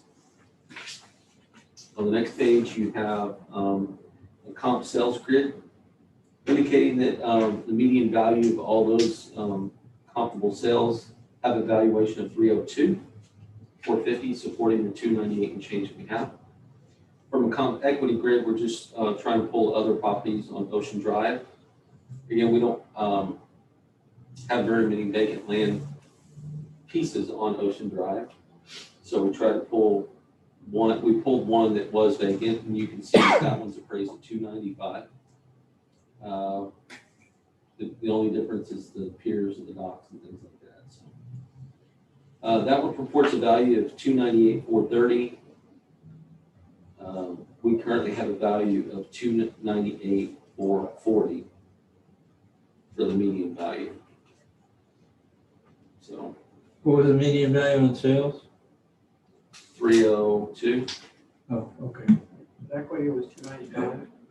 No, it was 298. 298,430. Oh, It was just $10. $10. Am I missing something here? Or your value is 298,440, right? Yes. Yes. And the affidavit says Yeah. they agree with 289,160. He just put down, they put down only the land value. They didn't put down the improvements or add the improvements in. That's correct. Ah, So the only thing, that's why it's an incorrect yeah, number yeah, that doesn't yeah. match Yeah. per se. I just read the affidavit as it was presented. Yeah, I know.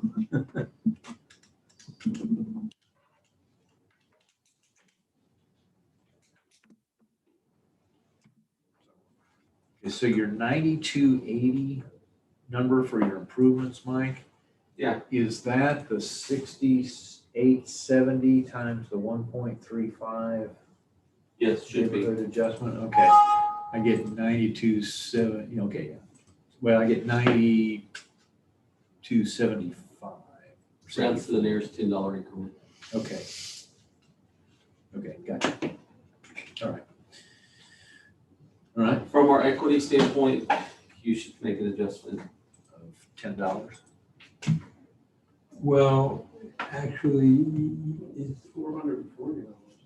No, it's just 10. That's 10? It's $10. Yeah. 298,430 versus Yeah, 298,440. it's $10. Oh. Do we do that for $10? I Well- personally wouldn't. but- Well, I think it's worth doing because they have the wrong number On the affidavit. on the affidavit. So it's worth giving them a response with the right number. Because they somehow have the wrong number there and they did the calculation wrong. And we ought to put something on the table to correct it. You think? Correcting it by $10? What? Are we just correcting it by? No, they Oh, had, the difference between. they had 289,160. Yeah, the $10 is for the equity grid. Right. Yeah. However, since the value goes up, is that not? Well, it didn't go up, it's a correction. I understand what you're saying. Correction. But appreciating, I don't like a boat lift and the dock went up by $2,400 from one year to the next. And they haven't. It would seem more They don't agree appropriate with to that. point out the error on the affidavit. I mean, if we're gonna change it, it's gonna look like it's going from 289,160 to 298,430. And that's going up. And I thought there's a rule that says you don't go up. What do you mean? Their affidavit has nothing to do with what the roll is. You can't go up from the roll. I'm not disagreeing with you. I'm Okay. trying to say, I don't think we need to make a big deal out of the fact that that their affidavit has an incorrect number on it. Oh, Can't we just, you have to make a ruling on the evidence that's provided. You should make a change to lower the value $10. Yeah, okay, At and that's least- fine. At least, I mean, Can they give an explanation as to why it came out that no, it is? you just have it, you have orders that go out. They go out all the, you rule and it says we, A or B, find, and it says a number. You don't have to, Which is 298, 430. 430. Okay. So, case ID 2021-1184, account number 14933, when considering incorrect appraised market value, Q1 or Q2, appraisal ratio exceeds the median level of appraisal or equity value. I move that we lower the 2021 assessed value by $10 based on evidence given by the district on their equity grid to $298,430. Second. All in favor? Aye. Okay, we have finished the 1:30 and we're into the 3 o'clock. Anybody want to take a, There one, we already do that? 1185. oh, there's no, It's at 1:30. sorry, 11:85. Do 11:85. Yeah, we'll go.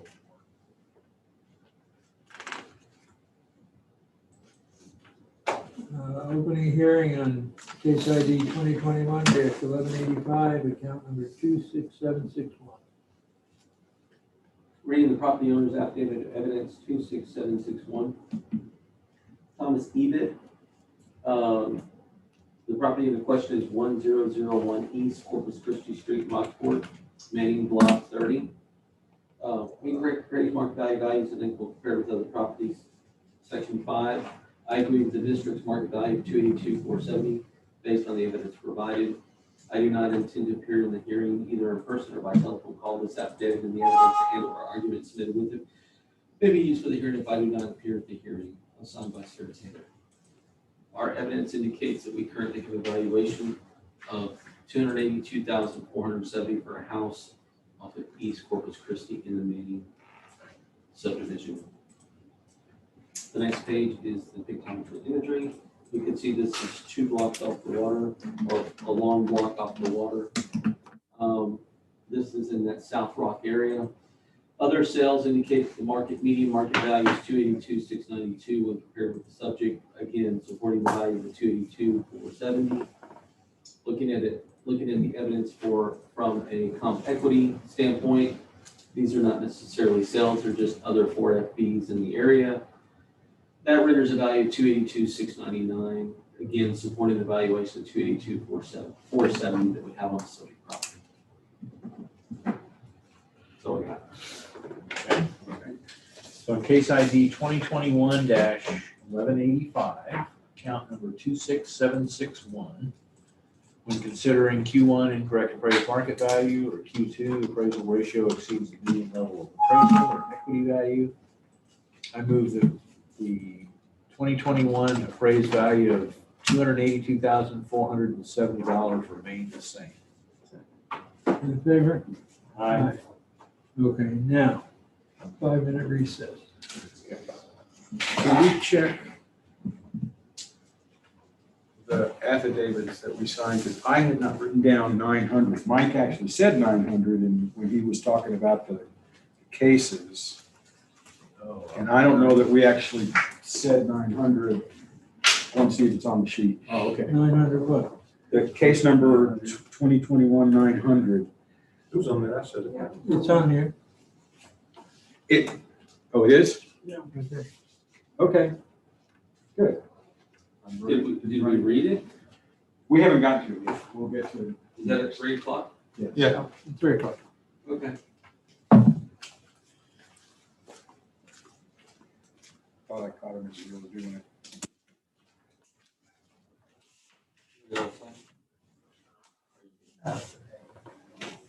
Yeah, we'll be out tomorrow morning. Okay.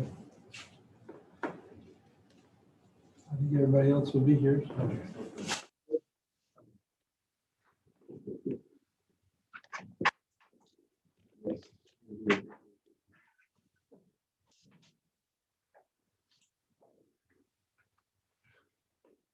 There's so many things we can say right now. But I will. Super good. We lost, we super lost. I need to respond to this person. I'll be right back. No. Why are we getting? Is that fine? They want to be, as fit as possible. Over the next 2 months. Discuss the ability of the test to be done. She's gonna have treatment. In order for them to do stem cell transplant, which is a real intense, very intense treatment for what she had going.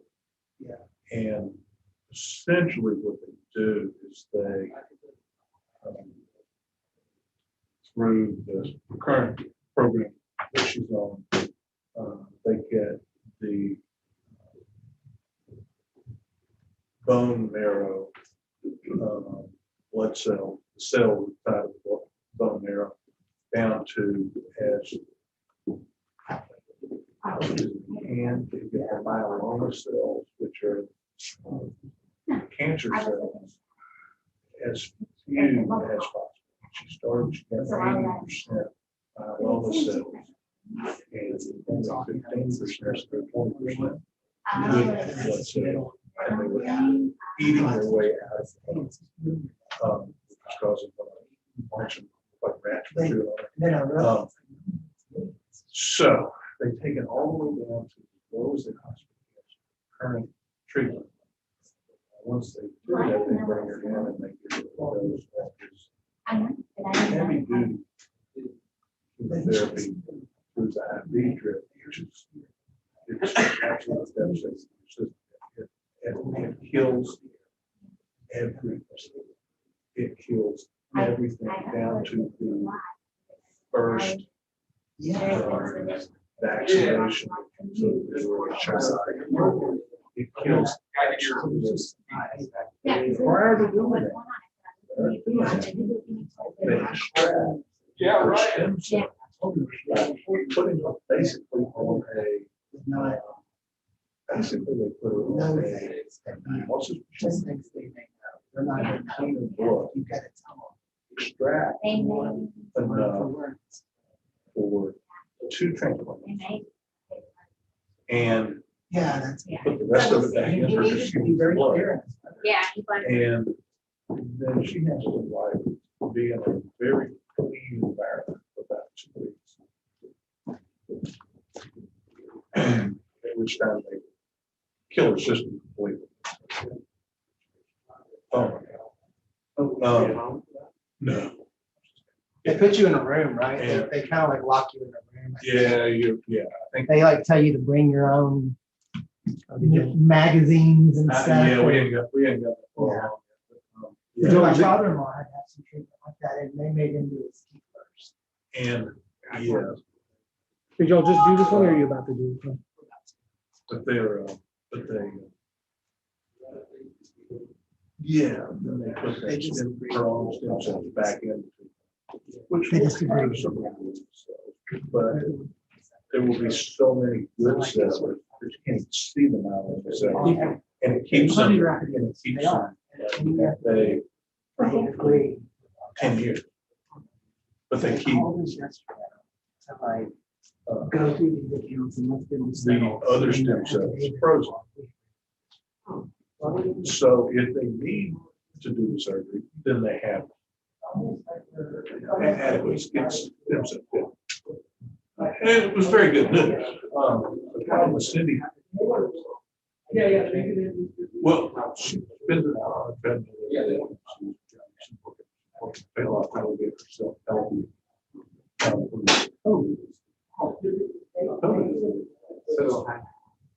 Well, no, it's just that she laid in bed for 60 days. Yeah, if you lay in bed for 60 days, all of your muscles deteriorate. I mean, her skin, her legs look like those after the kid gets them. There's Well, yeah, when she lost 30 pounds, but it was all muscle pounds, not fat, muscle.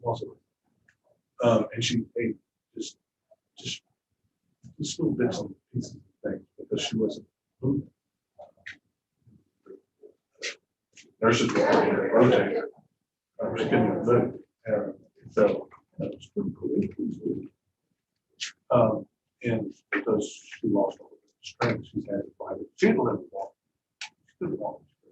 She got her out of bed. She fell. Oh, no, she's out and about. She drove herself to corpus. Well, I'm hoping my son get home from his work at school. High school son. So I'm hoping he got home to drive to the corpus to the a couple of unbelievable. Tired, achy. And you know, she's stressed out like you. She lives on a raising bed every day. Take them home. It has to be. And right now she's stressed out. How come you don't have the new chair? That's hereditary. When are they gonna bring a new chair? Hereditary. Or is that just over there? Just You can't, it doesn't work here. yeah. Yes. But she had the root canal. She lost a veneer. Okay. All right, after he finishes up, then we'll start the 3 o'clock. Right? It just came. And it was just this little stumble. And a piece of tooth. She just. And there's not much you can say to it.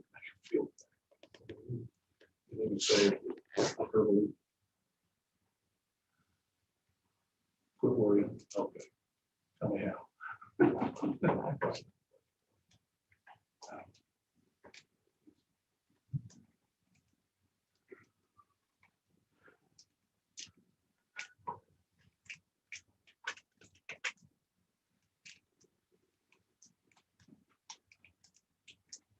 So Elevate is sinking lower and lower. chemo today. Are they doing anything now? No, I stopped by and I went to lunch. And the top of the roof, overhang the roof on the deck side is now caught on a island. It's been cut off about a foot above the deck. The roof is down that far. They have equipment. Like a periodontis? Yeah. A periodontis, maybe? That's him. Yeah, it's a paradigm. That, They deal with the more difficult. I imagine there's liability for that. But he's. That's the case. Yeah, it's the same. He is. It's like He looks like a blues. where the Maritime Museum. All those billboards. Oh, yeah. Make your teeth look like And they've that. got that public restroom He's the best. right on, it's never public restroom right on the street. Yeah. And about a year ago. So Cindy has a, Some asshole $10,000. put a hair and T-shirts or something down the toilet. Stopped up in that public bathroom. Yeah. So now district shows up with some For the practice to run. huge He's got like 3 clinics. pumper truck thing. Yeah. And they're trying to pump this out. No, And he he's ends got up one in Portland. backing up into the He's got one. Into the- He's got one on. museum's office building. And they said that the toilet was just exploded like. Past the village where the other balloons. They had to rip out the floor. replace the floor. Yeah, right. It's very easy. Yeah. Dunwood or something. Street, but it's out there where the village. So in the case of, But he's just passed, he's on the other, he backs up where where they do, income calculation worksheet and so on, is there any equity? I mean, I don't know how it relates to the Q1, Q2. which is heck, like the county works. You're taking. Oh, thank you.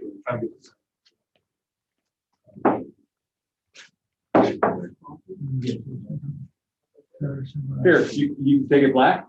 Oh, well, you're welcome to take this one. I still have a little soda, and if I finish this and there's still coffee left, I'll go finish it up. It's hot. Yeah, no, I've done that before. You need to go get something for your coffee? What? Do you need to get something for your coffee? I get it. Okay. Come on, Carol. This one. Oh, it's not. Here, I know this one. Just slap it around. Stop it, I like it. Oh, wait a minute, you can start off. Oh, wait, wait.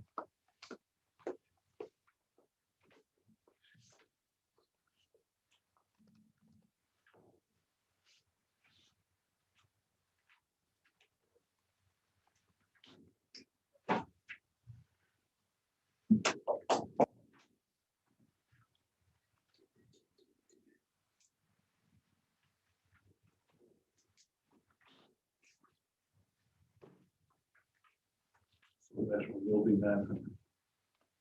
Yes, I believe so. Yeah. Okay, starting on the 3 o'clock docket. Opening a hearing on case number 2021-900, account 29769. Okay, account 29769. I'm going to read the property owner's affidavit of evidence, read as such. One Pano Investments, it's 1422 East Pisano, Rockport. The property under question is 659 Redwood Avenue, Apartment 1. Incorrect appraised market value, values and equal to the property. I agree with the district's market value of $467,520 based on the evidence provided. I do not intend to appear at the hearing either by in person or by telephone conference call. This affidavit in the evidence argument submitted with the hearing. If I do not appear at the in person at the hearing, signed by Sarah Taylor. Subject property is several apartments on Redwood, I believe. We currently have a valuation of $467,520.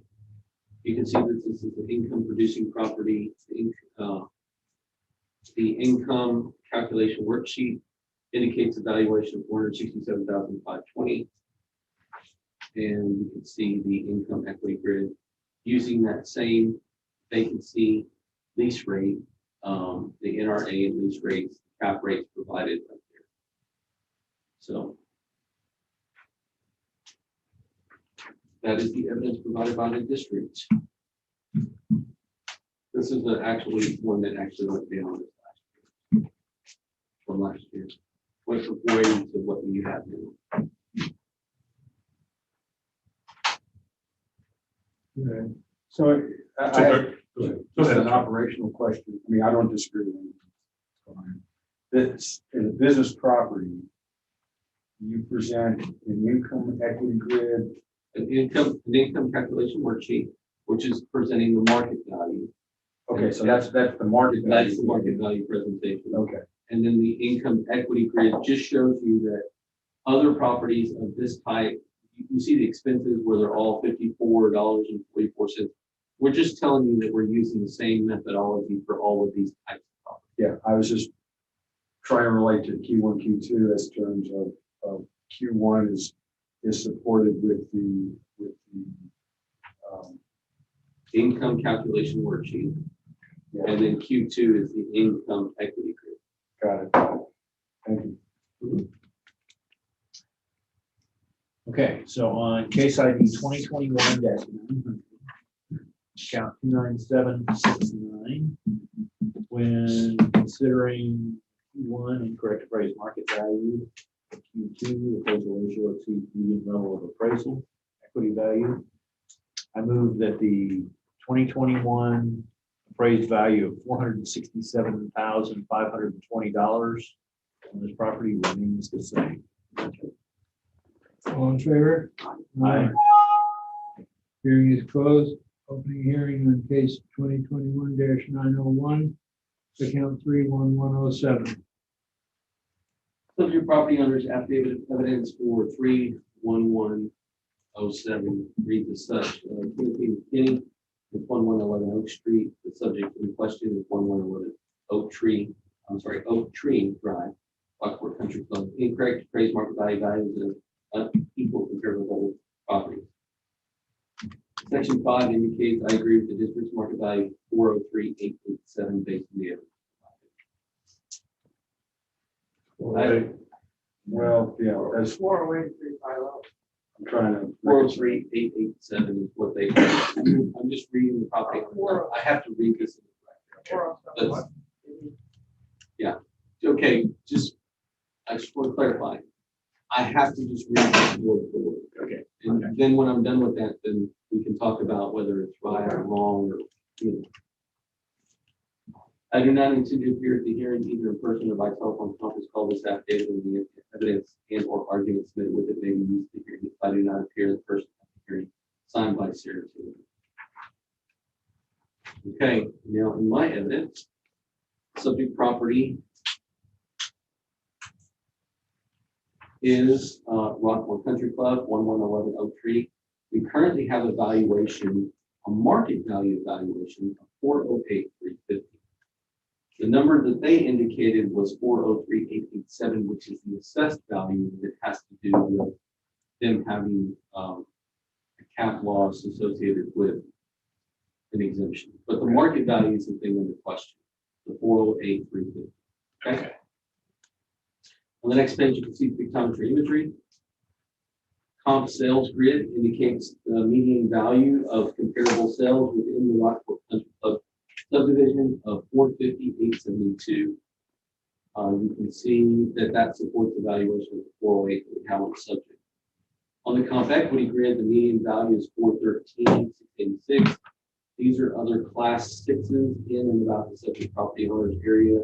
I guess the closest one to it is that Oak Tree that's less than class. But again, the median value supports the 413,686. We have 408,350 on this.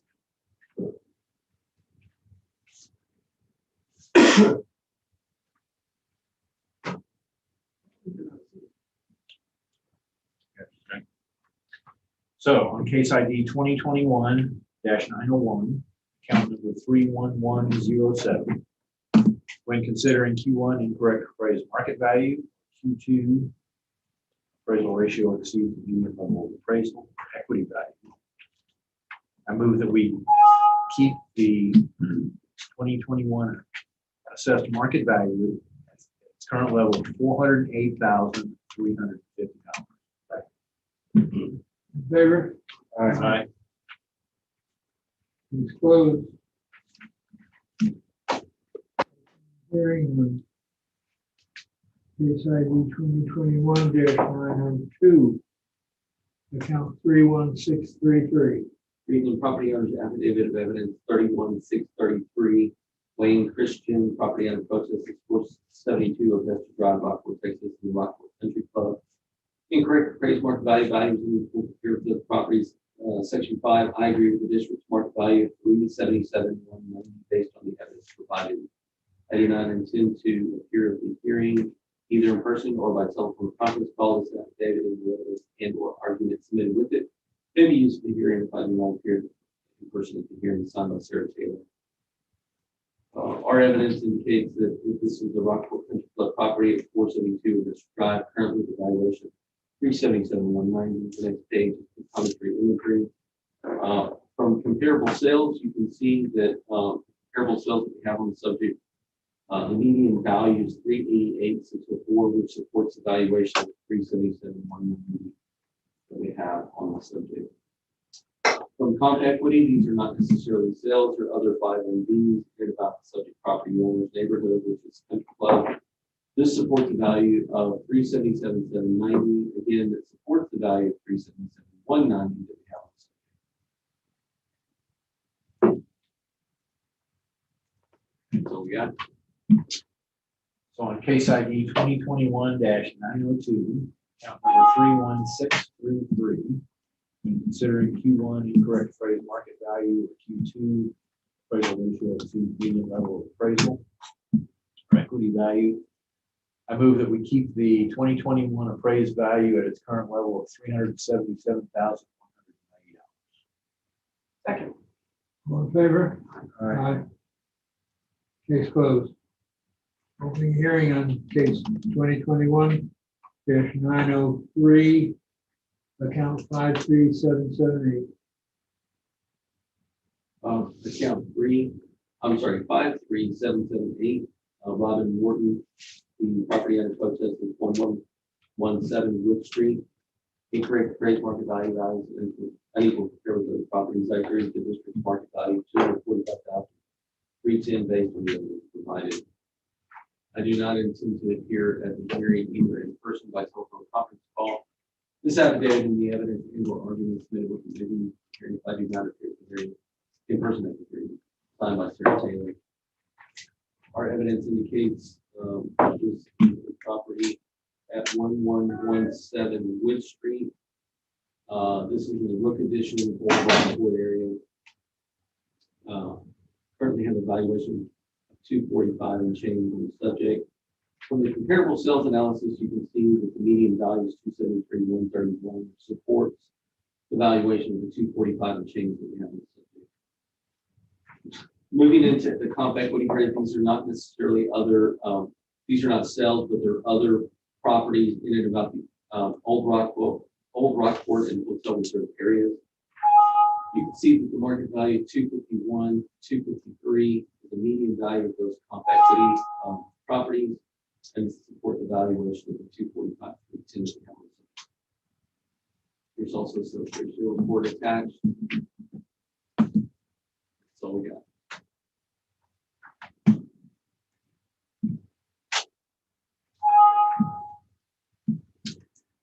All right, so on case 2021-903, account number 53778, when considering Q1 incorrect appraised market value or Q2 appraisal ratio exceeds median level of appraisal, equity value, I move that we keep the current 2021 appraised value of $245,310. Favor? Aye. Case closed. Opening hearing on case 2021-904, account 57997. 57997 is James Berman. It's 618 Wood Street. It says incorrect appraised market value values and the property. Statement number 5 or section 5 indicates the attached photos of the subject property and the condition of the home for January 1 evaluation date. As you can see, the kitchen is in original condition with laminate countertop. You can see peeling paint and potential water damage throughout the home. The exterior, which the appraiser would base their opinion of the condition on, isn't in pristine condition. Based on the photos of the homes and the sale from the district for homes without these issues, interior and exterior, we believe a more fair value for the homes would be $175,000. I do not intend to appear at the hearing either in person or by telephone call. This affidavit in the evidence and arguments submitted with it may be used at the hearing if I do not appear at the hearing. And what they have attached is a set of photos. The first one is a kitchen photo with showing the laminate, the roll laminate from the backsplash down to the countertop. And you can see cabinets there. The next one that you have here is just another color photo of the laminate kitchen countertop. This one is a picture, it appears to be at the top of a windowsill with the peeling paint, and then you can see the curtain there. The next one that you have appears to be the, that looks like above a door frame, and then you can see where it meets the ceiling. There's a paint crack. The last one that you have is the outside of the, looks like an exterior. This appears to be like a wood frame home. An exterior with a covered area.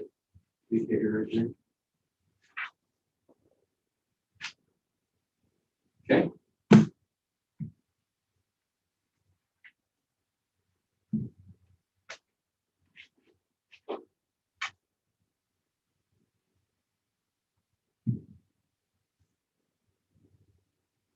Let me know when you're ready for me to go into. Well, go ahead. Okay. Subject property is 57997. That's the account number. The site is at 618 Wood Street.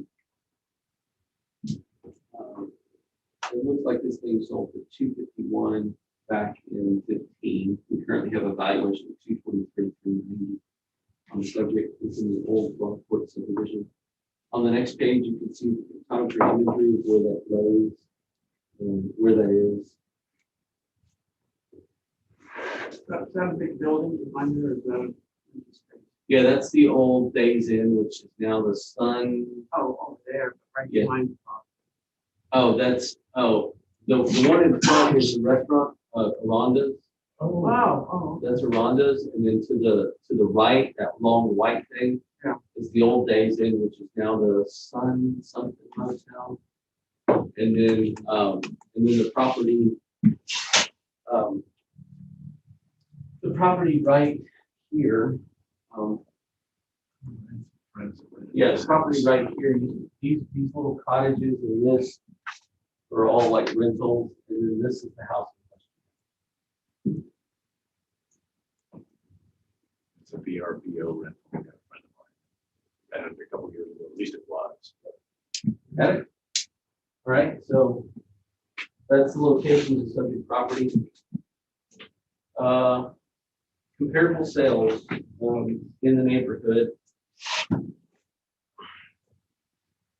We have 3 comparable sales that are in that neighborhood. They're either, we've got one on Live Oak, one in Alameda, which is across the street, and another one on Church Street. A couple of them are in Old Rock. The other is one street over on Live Oak. Again, when you look at the median value of those properties compared to the subject, that supports a value of $238,922, which supports the value of $223,390 we have on the subject.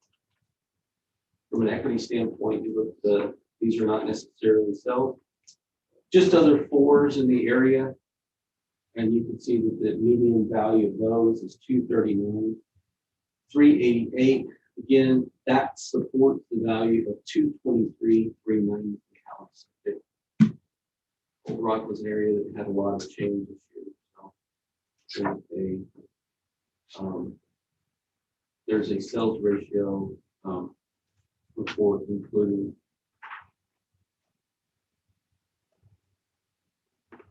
Did they indicate they said it was out? No. Their suggestion is 220, I think. Oh, you're right. The question I have is the classifications for us as plus. Yeah, we just have it as an average home. 4 is an average home. Yeah. Is it SS plus appropriate or? Yeah, I think so. When you look at the outside of the structure, it's not just like a single gable roof. There's multiple gables on it. You have a detached room, yes, or an attached SD there on the side. So what would be a differentiator for it to make it, for example, a 4SS? Regular or minus? Maybe just the level of design. you know, like a square with a single gable maybe. It's a cute little home. One block off, I mean, from the side yard, you have views of the water.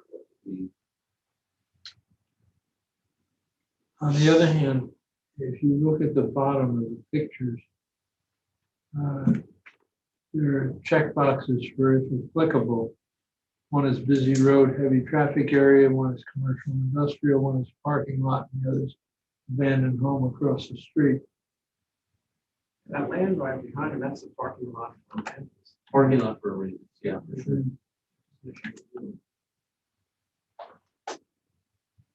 Again, subject property sold for $251 6 years ago.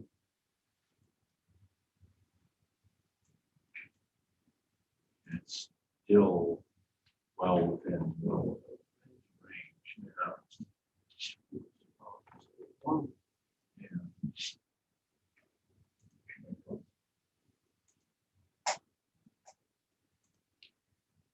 Yeah, they didn't provide any exterior issues, so all the pictures. Well, Interior stuff. Correct. We did Just exterior, straight. there's the last picture looking up onto the roof. There's a really nice deck on the back porch.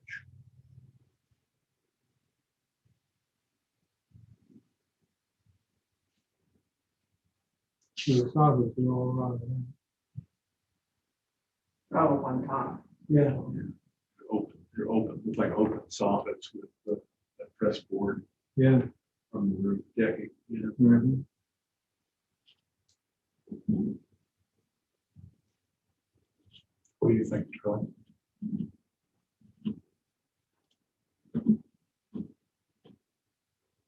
Well, the condition of the house combined with some of these other factors, I'd take 10 on. Based on this, what he showed. What's that? Based on what he showed us. Yeah. The issue. Or would you just roll it back to last year's? Yeah, we could do that. They amount to about the same, wouldn't it? I can. That's fine. Yeah. Plus the 10,000. Yeah. Okay. Okay. Okay, at least the improvement value. Or you talking about taking the land as well? Just Yeah. bottom line. Okay, so.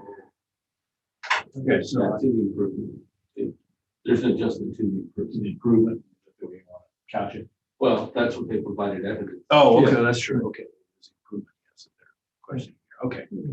So on case 2021-904, account number 57997, when considering incorrect appraised market value or Q2 appraisal market ratio, appraisal equity value, I move that we roll back the improvement values that were increased in this property by $7,730 to last year's value, bringing the total appraised value to last year's value of $215,660.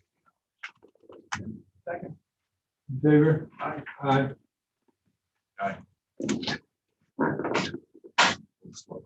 Yeah.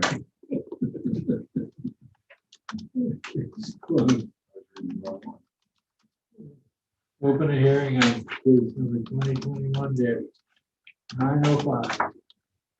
Count 66462. Reading the property owner's affidavit of evidence 66462, Glenn Grossenbacher. The property in question is 3441 Loop 1781, Unit 2B in Bravo. Rockport, Texas 78382. The incorrect appraised market value values in equal compare with other properties.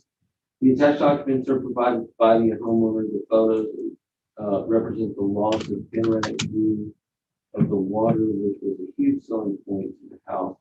This loss caused by the development of a 10 two-story units next to the subject in this case. We would argue that there should be some consideration taken into account for this adjustment. We believe this to be a par. We believe that a more fair permanent market value for the home should be $200,000.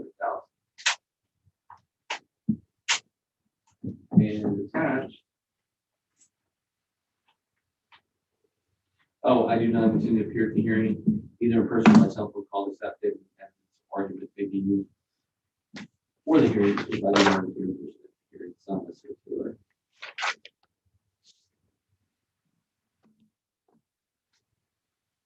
And this is your evidence that they've attached.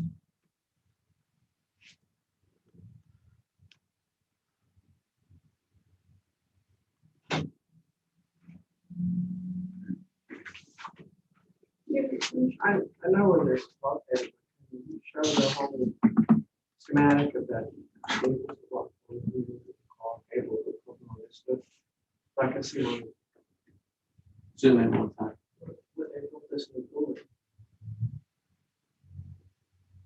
Can you zoom in? Oh, I see the ones at the end, Look at or that. the ones on the right. Must be the ones Oh, on the one the on the right. right. One in the front paper there. Okay. And he's, And the property so owner. he has a view that way, but now he doesn't have. Yeah. We just have something else. Maybe it's side windows, not as back porch quite so much. One of those more the same. Yeah.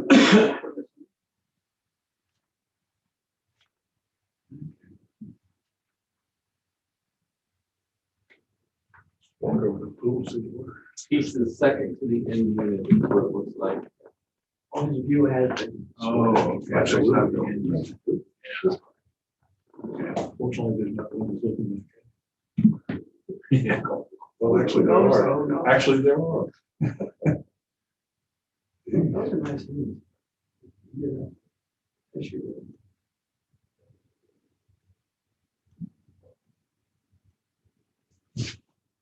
Okay. The only complaint for that is the view. I believe that's the only. All right, subject property 66462. It's unit 2B. We currently have a valuation 230,930 on the subject. As you can see in the photometry imagery that is indicated.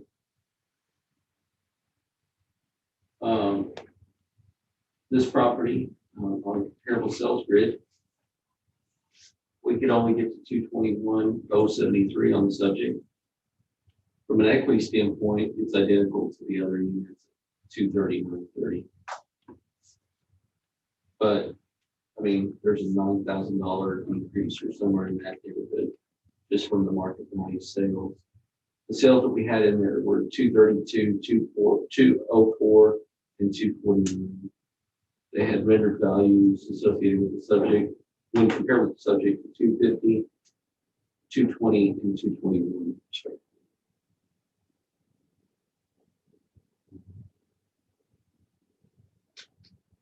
There you go. All of these comps, we go back to the example.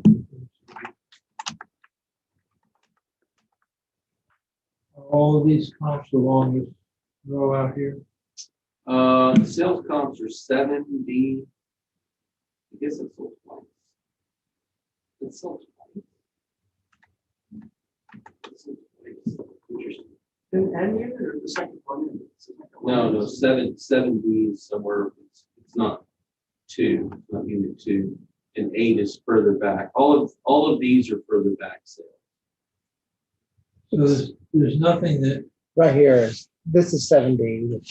Yeah, right this there. is, this is 2. We'd have to like pull up the actual accounts and tell us where they Well, are. yeah, I tried to Picto just kind of crapped out on me, but hold on. I can go. I'm just trying to see if there's a comparable sale. Yeah. of one that suffered the same view and was sold after the view was screwed up. Like the 12, 1 of 20. This one sold. And yeah, let's just pull these account numbers. I did, up. Mike. This is 66483. 66483 Mm-hmm. is this one. It's further back. So zoom out one time. So this is the subject. It has the pictures that you saw. This is about to undergo the same thing. And this happened 12 of 20. And then can you pull up 66468? This image is January 3rd of this year. This is the other one. So they're all gonna suffer the same thing. No, I don't think the other units back on can see it.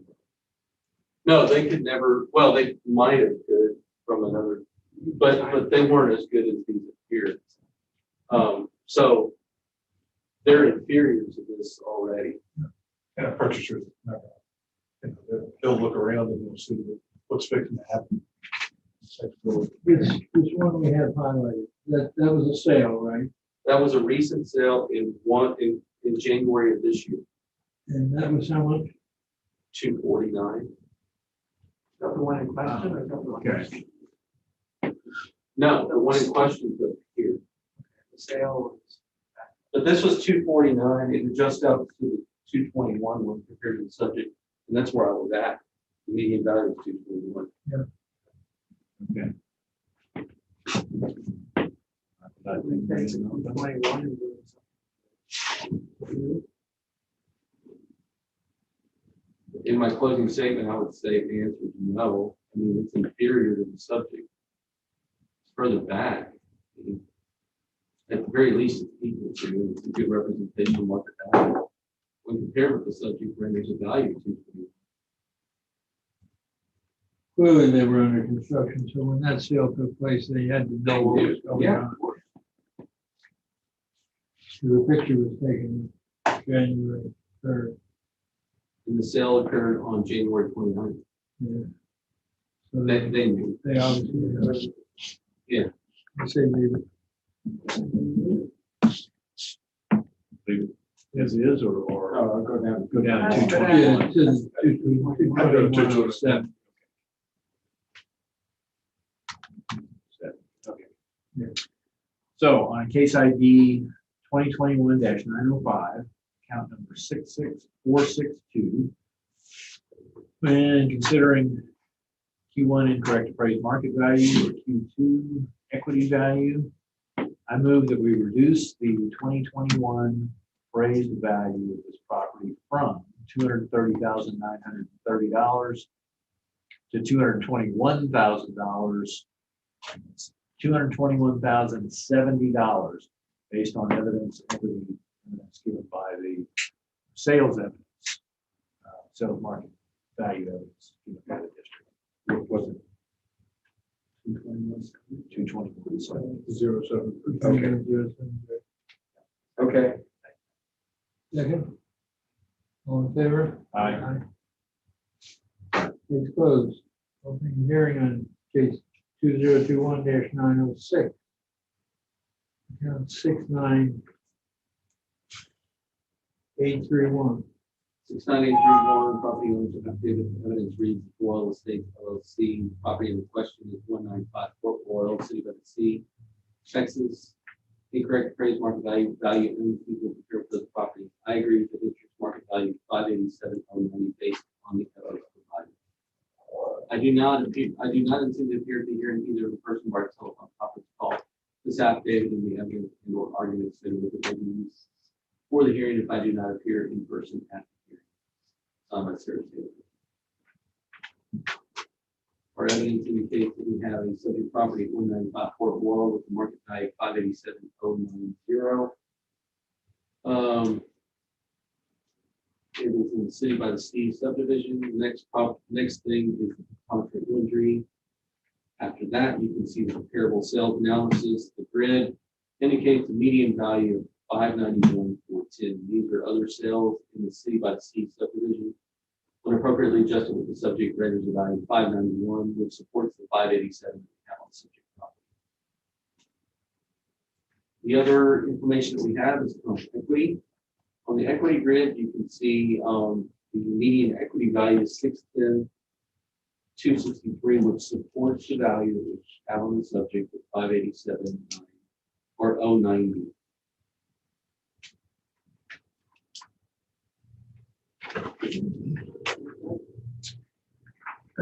So for case ID 2021-906, account number 69831, considering Q1 incorrect appraised market value, Q2 equity value. I move that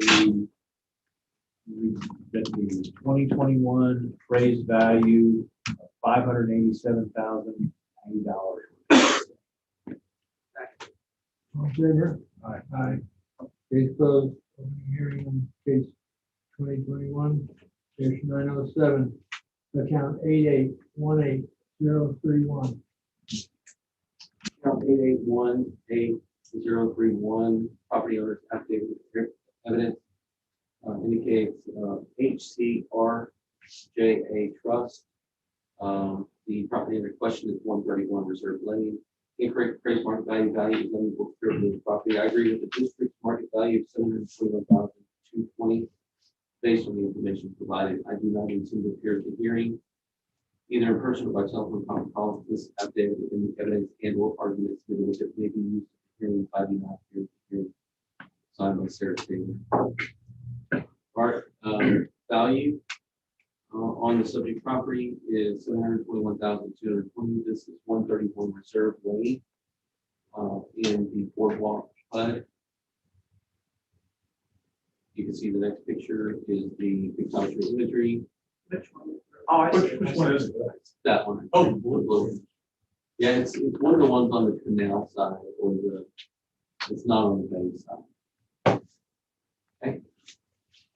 131 Reserve Lane, you can see from the comparable sales on the subject, comparable sales in the subject property owners neighborhood, measure of value, median equity value, or median value of 759,030, which supports a value of 721,220 on the subject. Moving on to comp equity, the median value of other like properties in the neighborhood, when appropriately adjusted, renders a value of 742,923 when compared to the subject, supporting the value of the 721,220.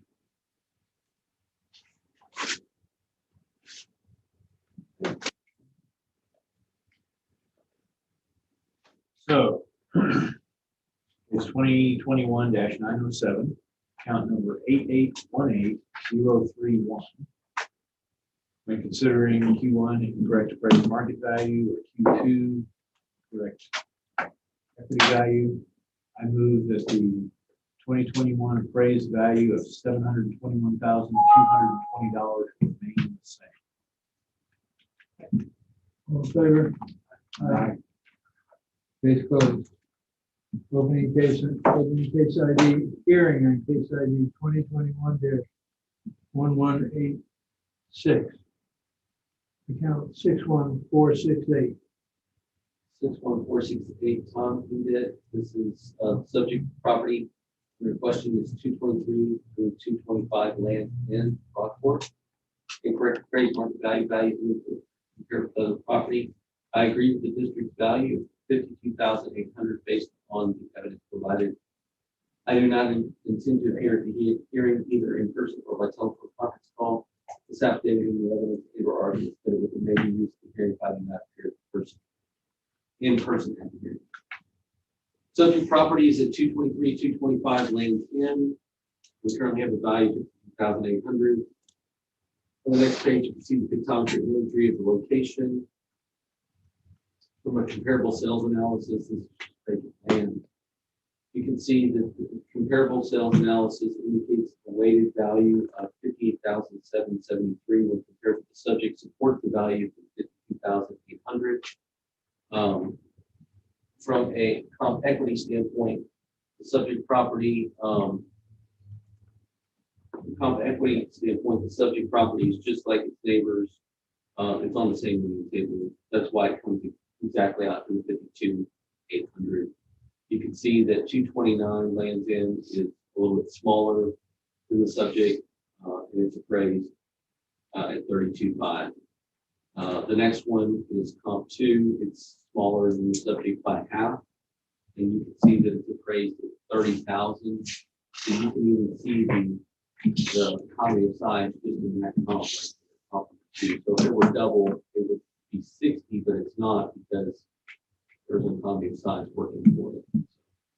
It's on the same range table as those other three. Median equity value is 52,000. Okay. Discussion?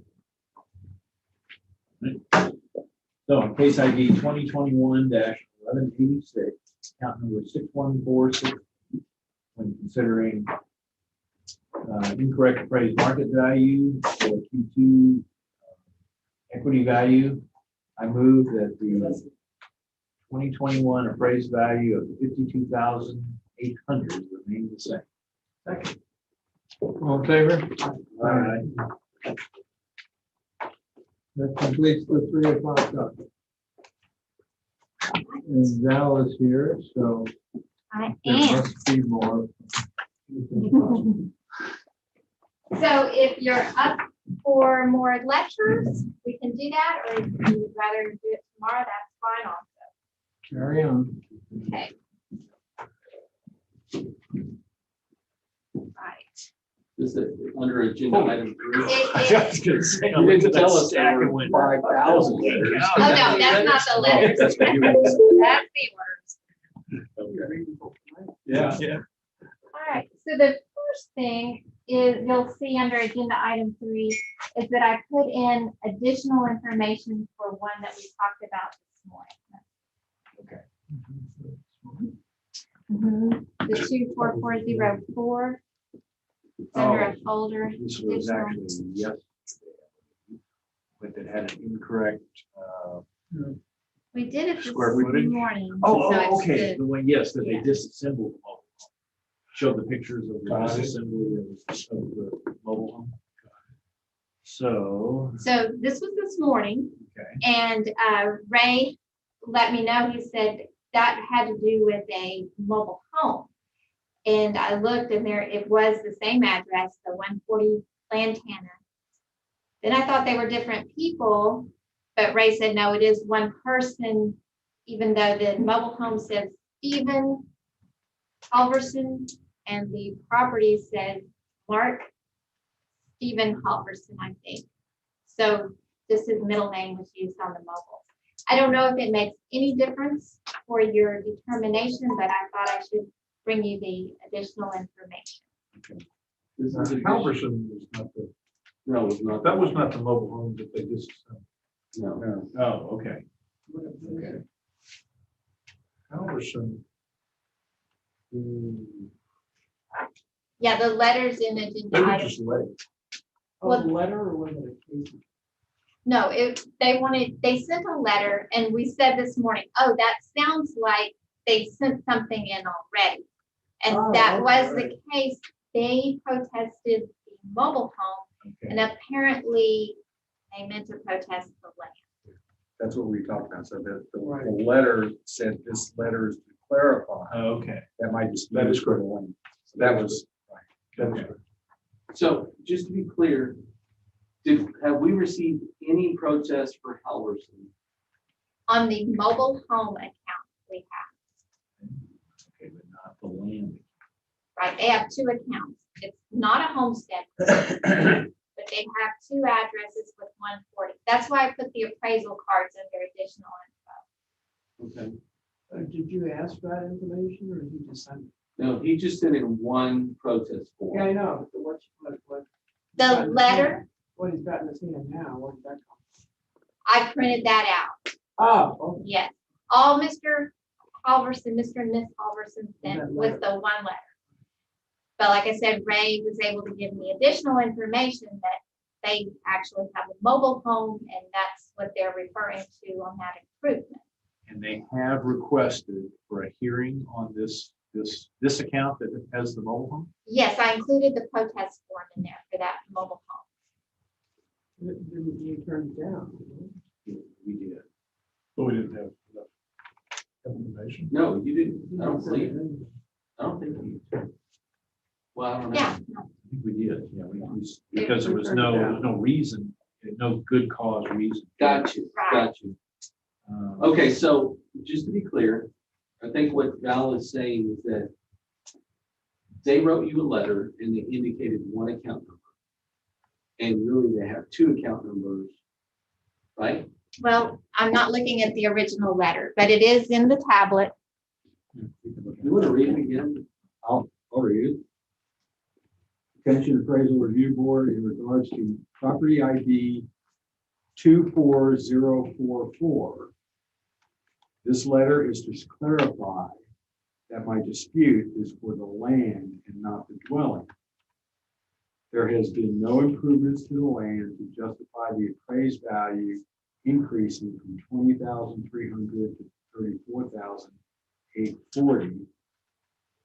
Thanks for your consideration. Stephen, Mark, Halverson, and Connie Ann Halverson is our son. So the letter, again, is talking about the supposedly land of two. Yeah, it doesn't. Go ahead, Mike. I was gonna say, it doesn't change anything because what you have in your hand is a letter for a late protest and they're trying to do good cause. The fact is they reference one account and they're talking about two accounts, but it's really a good cause. Still no cause. Right. But no, the claim, what I meant to say is the claim is a good cause question to you. Yes, but there is no cause shown in the letter. Right. Agree? Still, it's a one, so I don't know. Yeah, that was kind of my thought, that I wanted to bring you the extra information to say you had it. Okay, so let me ask, is there a protest scheduled for the other account, 8820185? Because there is a protest form submitted. So if there is a protest form, they will get a hearing or in some way it will be Can you resolved. look up the other account? See if they. I know about it. I can tell you if you want. Yeah. The mobile home account has been protested by Halverson. And was it protested timely? Yes. But in his protest, Mike, it's on an improvement only account. He's protesting the land value on an account that doesn't have land. Makes sense. So is this a hearing that we haven't heard yet? I don't believe there's. No, you haven't heard it. No, for scheduled. sure. Yeah. But it is in our system. That account. So we called him and said, hey, you protested land, but there's no land in your account. I vaguely remember you. And then I said, your mobile home went down. Do you have a problem with that? And he said, no, I have a problem with the land. And I told him, man, you haven't protested the land. Like you don't have a real property protest. Okay. So then I asked you what you thought. Yeah, I remember now. I mean, I'm sorry, I don't. Yeah, it's been a little while. Mobile home is somewhere else. No. There's Multiple- photo and on there. If I can clarify the whole issue, now that I remember that little piece. A property owner receives two protests because this is personal property, this is real property. They both have the same address. The guy turns in this one when he meant that one. And now this is his letter saying, I turned in the wrong protest form. I want to clarify that I want to protest the land, and that's how that reads. Does that make sense? Yeah. And now you get to say whether you grant that hearing. What we currently have is him saying that he is clarifying that he's not protesting the mobile, but he's only protesting the land. Has that been PNS'd? No, I held it That's back. really confusing. Yeah. It is To a confusing. layperson, that's very confusing. If you work for the district, you kind of get it, but if you don't work for the district and just have a mobile home in Rockport, Texas. Well, it does on the notice, it does say improvement only, and then on the other one, it does have just the land value. So I will say that. Still. But again, you have a property owner that said, hey, I turned in this one. Now he's telling you, I turned in the wrong one. I really want to talk about this one. So he's almost telling you that he doesn't want this one, but he wants this one. But he didn't send that in, Val printed it out. No, he sent a letter in. He sent the one-page letter. Right. That's what we received from him.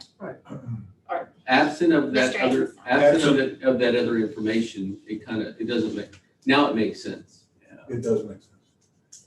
And when we asked him to send the letter, we asked him, or I asked him to be perfectly clear what his intentions are and that you guys would have difficulty with it because it's confusing.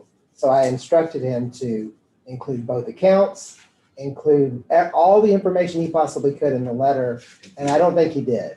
Yes. So, the letter could have been done a lot different to kind of make this be a little smoother. So he had one protest in timely.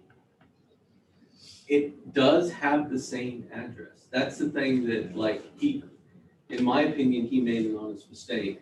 He's trying to clarify it. He doesn't even want to protest both accounts. He just wants to protest one account. He just sent in the mobile home when he should have sent in the land. Yeah, and to be honest, the protest form, there is only one place where the property ID is indicated.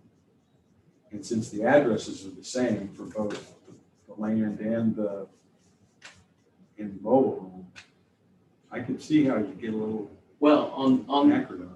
yeah, on the notice of protest, the notice of appraised value, it actually says on there the value and what it is. So if it has 0 for the improvement and it has all the value in the land, that's the land account. If it's the other way around, then that's the.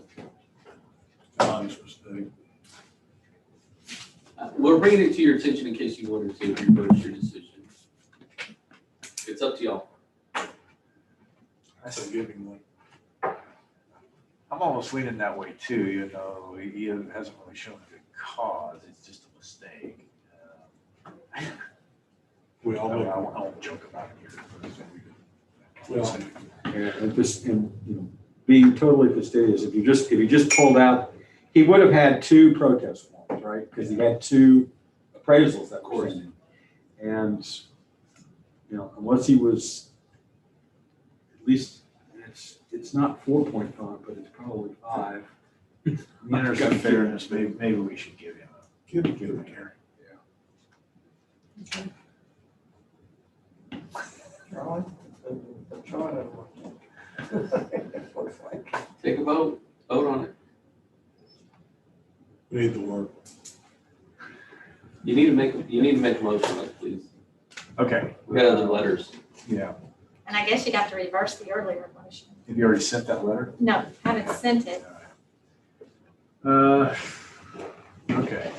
So on property ID 8820185, which consists of a mobile home only account that has been protested, but the owner meant to protest the land account associated with this property.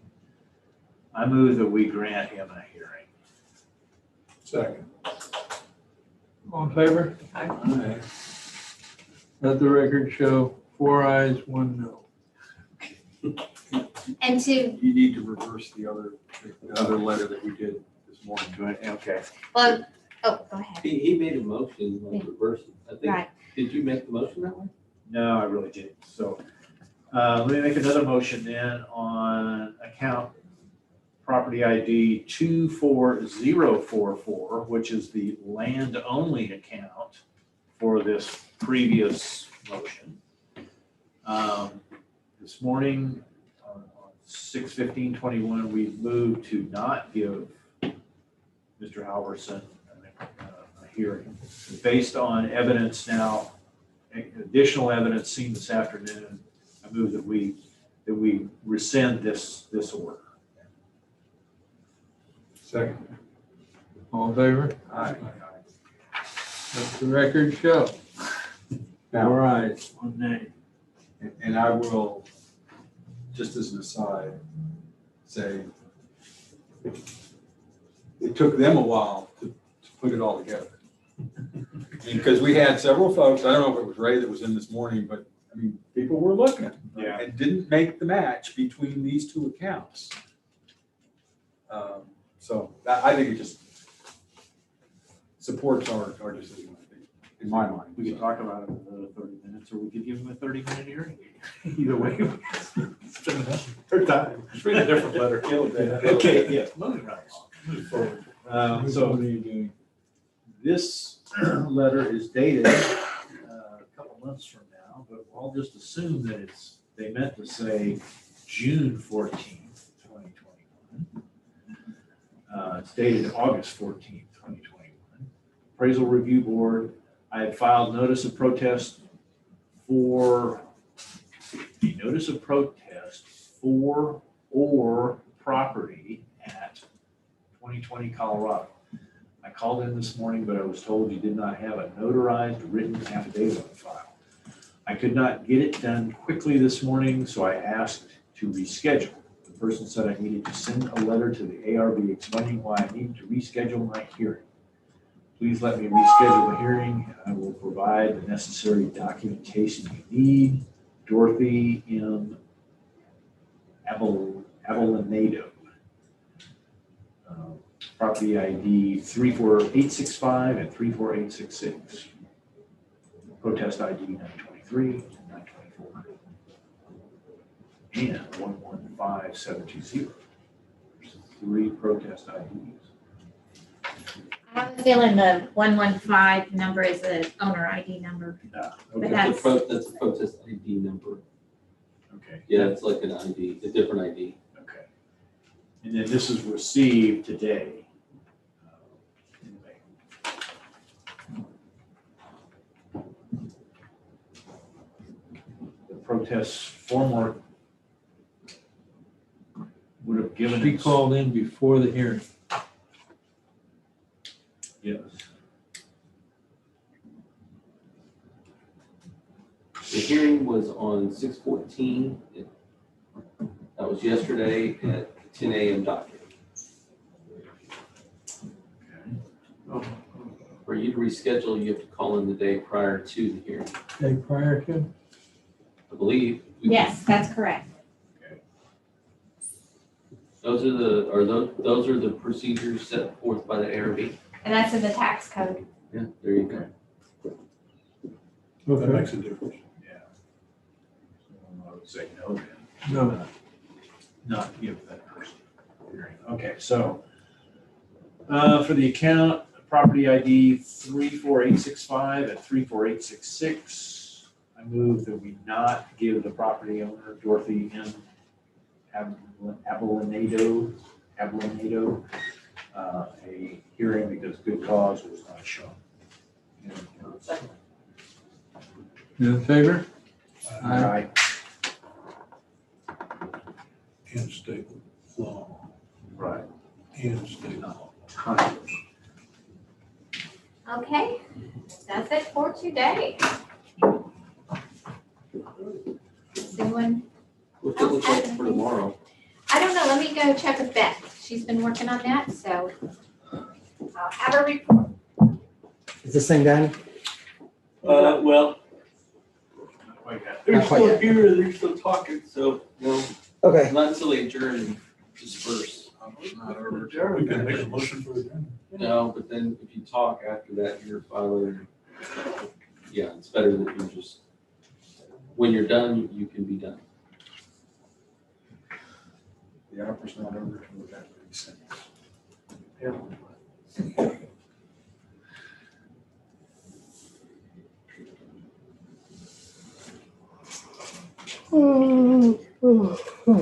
Indeed.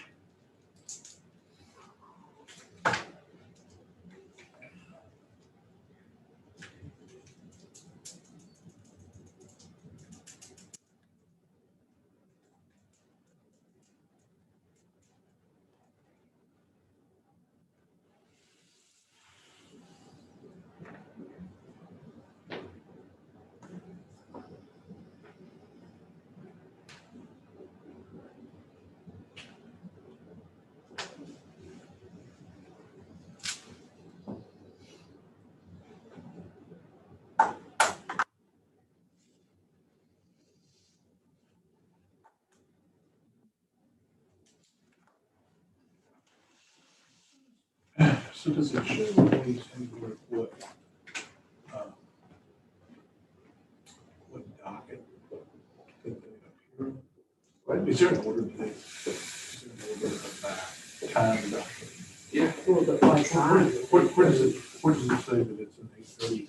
On the far right-hand side, kind of in the middle. Oh, on here. Okay. Yeah, I see it. Okay, yeah. But they're not necessarily. That's not there. Yeah, this morning a she gave lot us of the signs. ones that Yeah, they were all numerical. And I thought Yeah. that was easy, but I see now that there's 10 o'clock, 8:30, or 8:30. I think so. I follow. So Beth said that tomorrow looks about normal. We have a total of 21 hearings. There's only 3 possibilities on the 8:30. The rest are pretty spread out. She said there will be 3 for sure tomorrow throughout the day. I guess that's because we have affidavits in place. And otherwise, it's just a wait and see.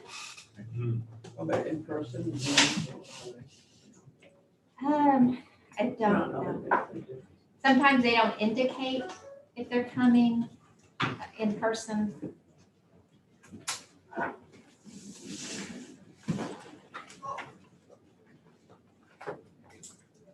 Okay. Oh, we never did a motion to adjourn, did we? If you're done, you can do that. We're done. Motion to adjourn. I make, did you do that? No. I make a motion that we adjourn. I'll second.